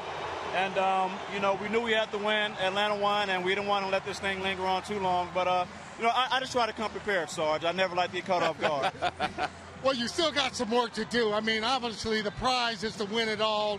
I know you're feeling good, right now, but how important is it to make sure that you guys go on further and get there toward the end there, getting into, let's face it, the World Series?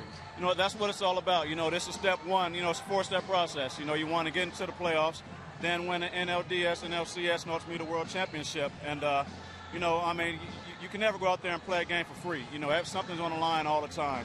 You know, and in this case, if it's not the division, then it's just, you know, your personal pride going out there winning ball games for the city, for this organization. And, you know, we can play, I guess, a little more relaxed now. You know, it's always pressure to hurry up and get it done. You want to hurry up and get it done. You know you're going to do it, but you put more pressure on yourself to get it done today. Today, I think everybody was just a little bit more relaxed, and the result was the way it happened. Still the team to beat? Still the team to beat. Congratulations going there. Wills is waiting on some champagne, by the way. Make sure you give that to him. Congratulations again. Nice going. Tom? All right, Sarge, thank you very much. And the celebration is just beginning. The goggles are being wrapped around. The shirts are being put on. The hats are being put on. And there are hugs all the way around the ballpark. What a night here at Citizens Bank Park. The Phillies have finished off the first step toward a hopeful world championship. The last team to win 5 straight division titles, of course, the Braves, who won 14 straight from 1991 to 2005. It's not easy, folks, but the Phillies certainly made it look easy here in 2011. They win it tonight by a final score of 9-2. They are preparing for the celebration. The plastic is down in front of the lockers. Everybody is pulling out their own bottle of champagne. In just a few moments, the dousing will begin. 98 wins, and they're not done. That's one of the more incredible things about this ball club, that they've been able to consistently, night in, night out, day in, day out, consistently put together runs that have produced 98 wins. The top 5 quickest divisional clinches for the Phillies. And 2011 is right at the top of the list. Man.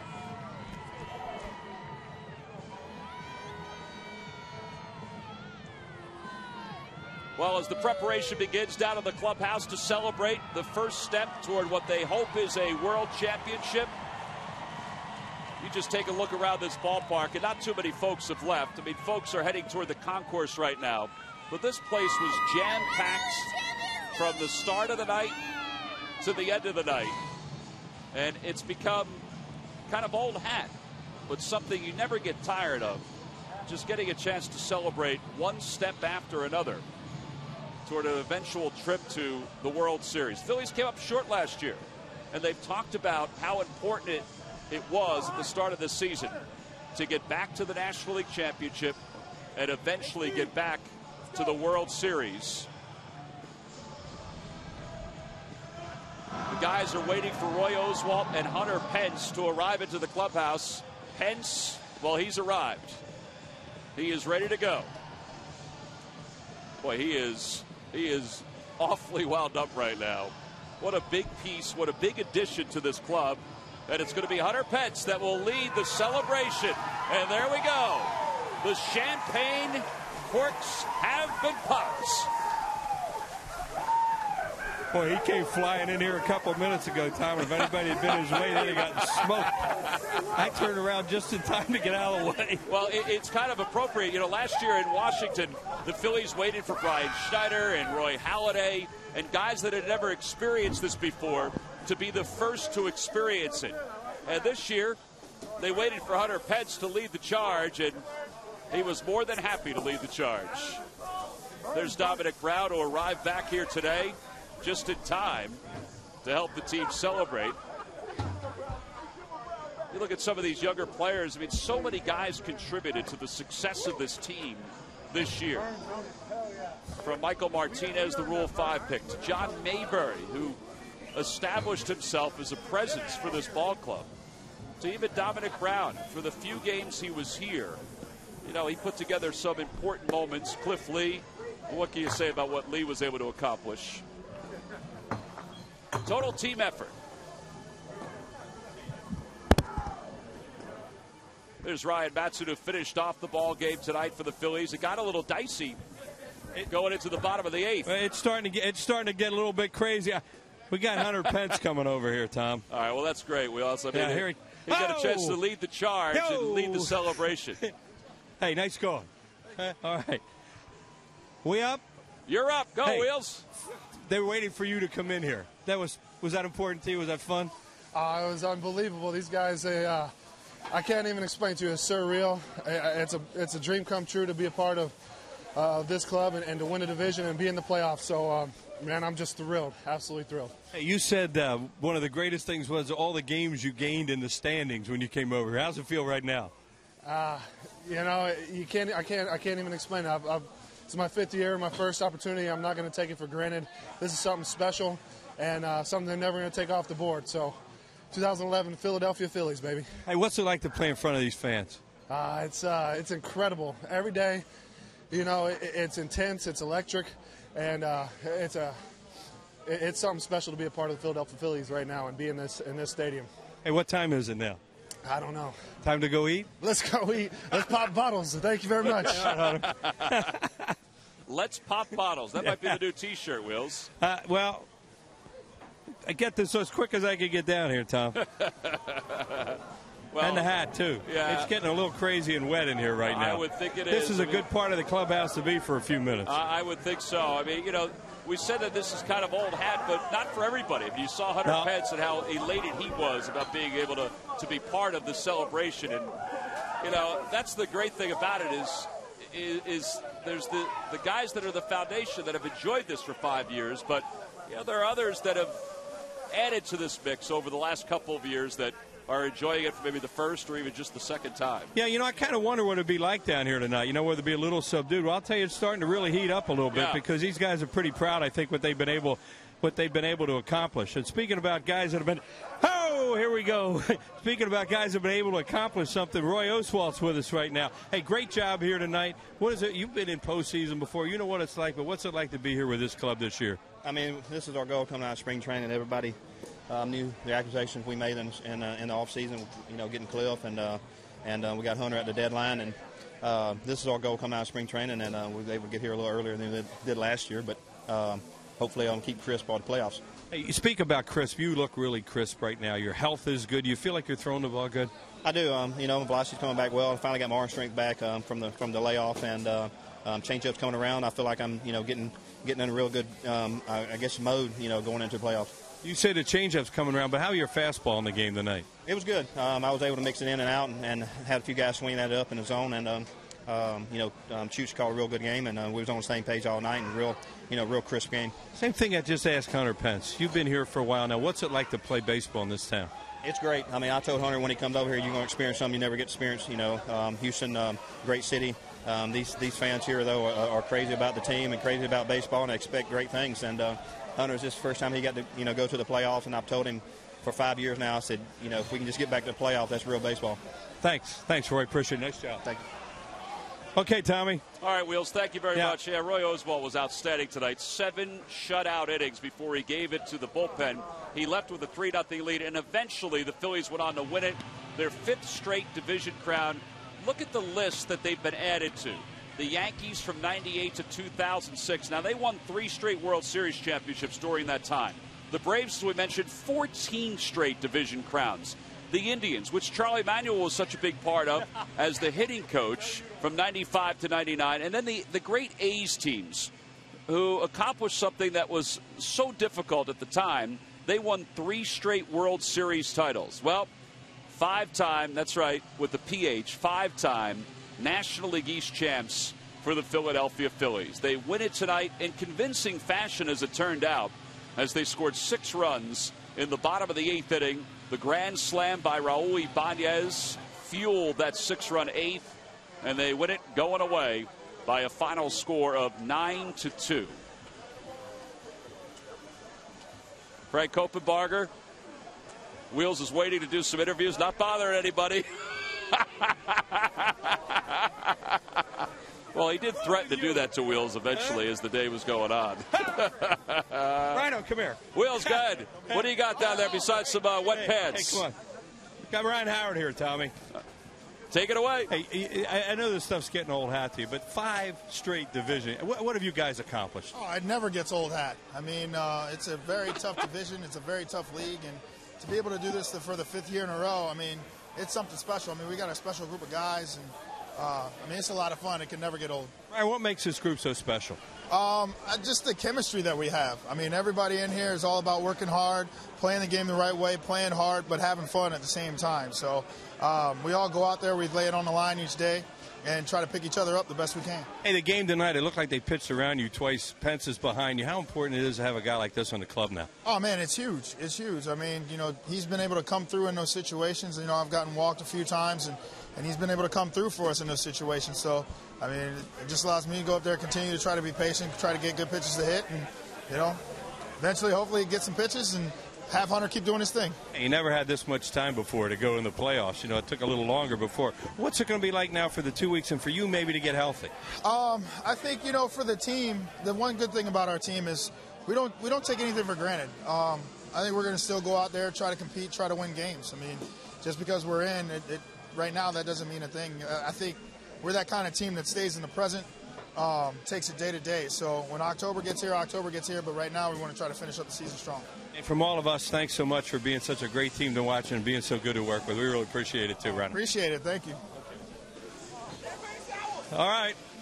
That's Thanks, Ryan Wheels. Howard, Tommy. We'll see what else. Great. There's a lot of guys milling around. Yeah, I was wondering how Sarge is joining me up here in the booth, but I was wondering how Wheels was able to do that interview. Those goggles were so big that Ryan was wearing. They are big. I was wondering how he's able to do it with that champagne all over his body, to tell you the truth. But, you know, Wheels looks forward to that. Let's face it. He's done that the last 5 years. And, oh, boy, I try to tell you, that's probably part of us winning, that tradition and being able to win. But to look at Hunter Pence, Tom, and those guys, it's just a great feeling for them. Well, it is great feeling. Okay, here we go.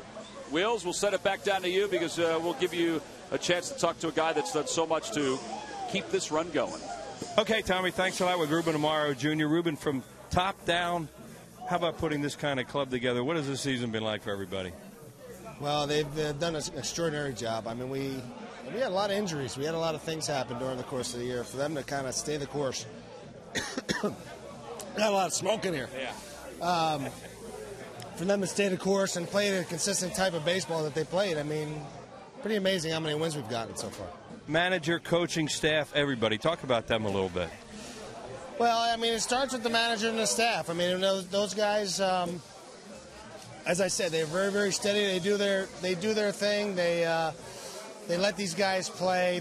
They know how to handle themselves because they're professionals, and they allow them to do that stuff. And you know, it's pretty amazing to kind of sustain this and sustain this level of intensity for so long. And for hopefully we can continue to do that. You know, you've been in this game your whole life, and you've seen a lot of teams. You've been around a lot of groups. What makes this one so special that they can continue to keep winning, besides the fact that you guys do add players here for them? Well, I think it's the camaraderie. I mean, these guys genuinely like each other, and that very, very rarely happens. I mean, from the top down, I mean, these guys really genuinely like being around each other and enjoy playing with each other. And as long as you can continue to do that, and obviously we have a lot of talent on this club. We're fortunate because we have talent, but they like each other and enjoy playing for each other, and I think it means a lot to have success together. What do you think it'll be like to wait around 2 weeks? I mean, this hasn't happened before. Yeah, it's a little strange, but I'd rather be in this position than another position. Hopefully we can give some guys some rest, and we can line things up the way we want to try to line them up, and hopefully we'll be prepared when it's time to do battle after the season's over. Well, congratulations, ownership, to you and everybody for another great job. 5 straight, pretty amazing, huh? Yeah, it's been amazing, and I got to thank the fans for their support because without them. Without their butts in the seats, man, we can't put this team together. So we're really fortunate. But it's been a great run so far. Hopefully, this is kind of step one. Hopefully, we can continue to move on. Thanks, Rube. Thanks a lot, Wheels. All right, Wheels, Ruben, thank you very much. Yeah, Ruben's right. 198 consecutive sellouts here at Citizens Bank Park, and even just glancing out to the stands right now. So many folks, as the celebration is happening inside, are celebrating kind of in their own way here at the yard. I mean, look at all those people that are still behind the Phillies dugout. They just heard Carlos Ruiz, who came out and said a few words. They're watching a lot of the interviews that are going on the video board. It's a generation that, I mean, for some has grown up to just see winning, which is such a great feeling. Unbelievable, because there have been some times and some long times where they just didn't win. Things just didn't go well. This is riding the wave right here, and you got to make sure you ride it out. I mean, they won't really realize until they're through playing how great a team that they have here. And really, when you look at it, there's some guys on this team that will go down as the best players in the history of the Philadelphia Phillies, and there's just no doubt about it. Not even really being able to talk about it or say, well, this guy might be better. There's 3 guys right away: Utley, Rollins, and Howard. Let's face it. Absolutely. Well, over the last 3 years, one guy that's really stepped in and has helped continue the success of this ball club is Raul Ibanez. And how about his grand slam tonight? And he's down in the clubhouse with Wheels. Wheels, take it away. Raul, you hit the grand slam tonight, all right? And I mean, it just set the place off. I mean, everybody could tell it was over. What's that like for a player to do that with a crowd? Oh, it's amazing. It's the most amazing feeling ever. I told somebody earlier, if every hair on my arm stood up, and if I had hair on my head, that would have stood up too. So it's incredible. They're amazing to play for, and I read up there it said the 10th man, and that's exactly what they are. They're amazing. You played in the major leagues for a long time. You've been here 3 years. Have been such a huge part of everything good that's happened around here. What's it like to play for this team in this town? It's amazing to play in this town for this team. It's a moment in time that I'm always going to cherish. Best group of guys I've ever been a part of. Most amazing fans that you could ever dream of having. Their support, their unwavering support, their passion for the game, their knowledge of the game, and their persistence of wanting you to win is unprecedented. So, best fans in the world. best team best team I've ever been a part of. 3 years in a row.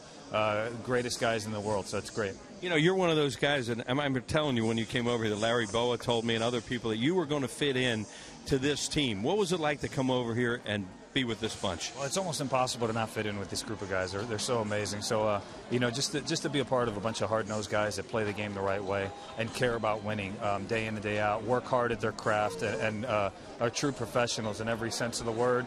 And at the same time, guys that pull for each other and just a bunch of winners, gamers, and great human beings. So, what a blessing it's been. Hey, you just said and pretty much said exactly what you are. So thank you so much for what you've done for this club over the years, and keep going, Raul. Thank you, Wheels. Thank you. My pleasure. Thank you. Okay. All right, Wheels, thank you very much. I know you're pulling somebody else in over there before you get doused one more time. There we go. I got Ryan Madsen here. There you go. Go get it, Wheels. Okay, Tom. Hey, Mad Dog. Beginning of the season, the whole stuff by going back and forth with closers. You weren't the closer, then you had never closed before. Talk a little bit about how you were able to take this job and run with it. This is a combination of a bunch of things. Just trusting yourself and just going at it and knowing that you can do it. And once I got a couple under, it was fine. It was just like any other day, and it's been that way. You say knowing you could do it, get a couple under your belt. Is it that simple? Probably not, but right now it is, and it's not easy, but you can keep that same mindset and just trust stuff, and we got incredible defense behind us, and that makes it a lot easier with J-Roll and leading it, and just everybody, guys running it down out there, and it makes it a lot easier for us to pitch. Heard guys talk all the time that have your role of what it's like to end the game and be able to shake hands at the end. What is that feeling like? It feels great, that the trust is there, and to look behind you and see all the guys, just here we go, just another inning, and it's fun to be out there instead of watching. This group's pretty businesslike. It's pretty quiet for the most part. You're kind of the opposite. You like to have a lot of fun. You're a little bit of a practical joker and all. How important is it once in a while to keep things loose like that? Definitely, man. I'm tired of keeping it loose in here. I'm the only one, But Hunter's been helping me out a little bit, and but we do have a lot of business-like guys, and because they're focused, they've got one thing on their mind, and we need to bring that to the guys that haven't been there. Hey, nice job, and keep it going, all right? Thanks, Wilson. All right, Tom, Ryan Madsen. All right, Wheels, thank you very much. Must have been a great feeling for Ryan Madsen to be out on the mound to finish off this ball game. It wasn't a safe situation, but essentially it was just to kind of save the night for the Phillies and preserve the National League East Championship. But you want to be out there. You want to be on that field when that game is over with. And, Ryan being such an integral part with closing, and it's a tough job. You got to forget once you lose that particular day, he's done an awful good job. Well, there's Rich Doobie, the Phillies pitching coach, and you want to talk about a guy that's done a tremendous job. This is the best pitching staff in baseball, and they do a lot of the stuff to make sure of that, but he's done a heck of a job since he's taken over as the pitching coach for the Phillies. I talked to Charlie Manuel about it the other day, and he said that he's probably the best in the game right now, and I think that is very true. Ryan Howard making his way back out onto the field to say thank you to the fans who are still out here. Beyond the dugout, there's Ryan Madsen, Placido Polanco. This has become a tradition for the Phillies players at the end of these celebrations or during them to come out to kind of salute the fans and say thank you for the support that they've received. And it's the best support in baseball. From the way they're into every pitch, every situation, every game. What a tremendous night. Phillies win it 9-2. They clinch their 5th consecutive National League East Championship. How about that play by Chase Utley to finish it off? Smiles everywhere, celebration everywhere. Even for guys that aren't used to it, the fireworks were going off as soon as the final out was recorded. And there's a big old flag that the Phillies have been in search of. More to come from Citizens Bank Park as the celebration is just getting underway.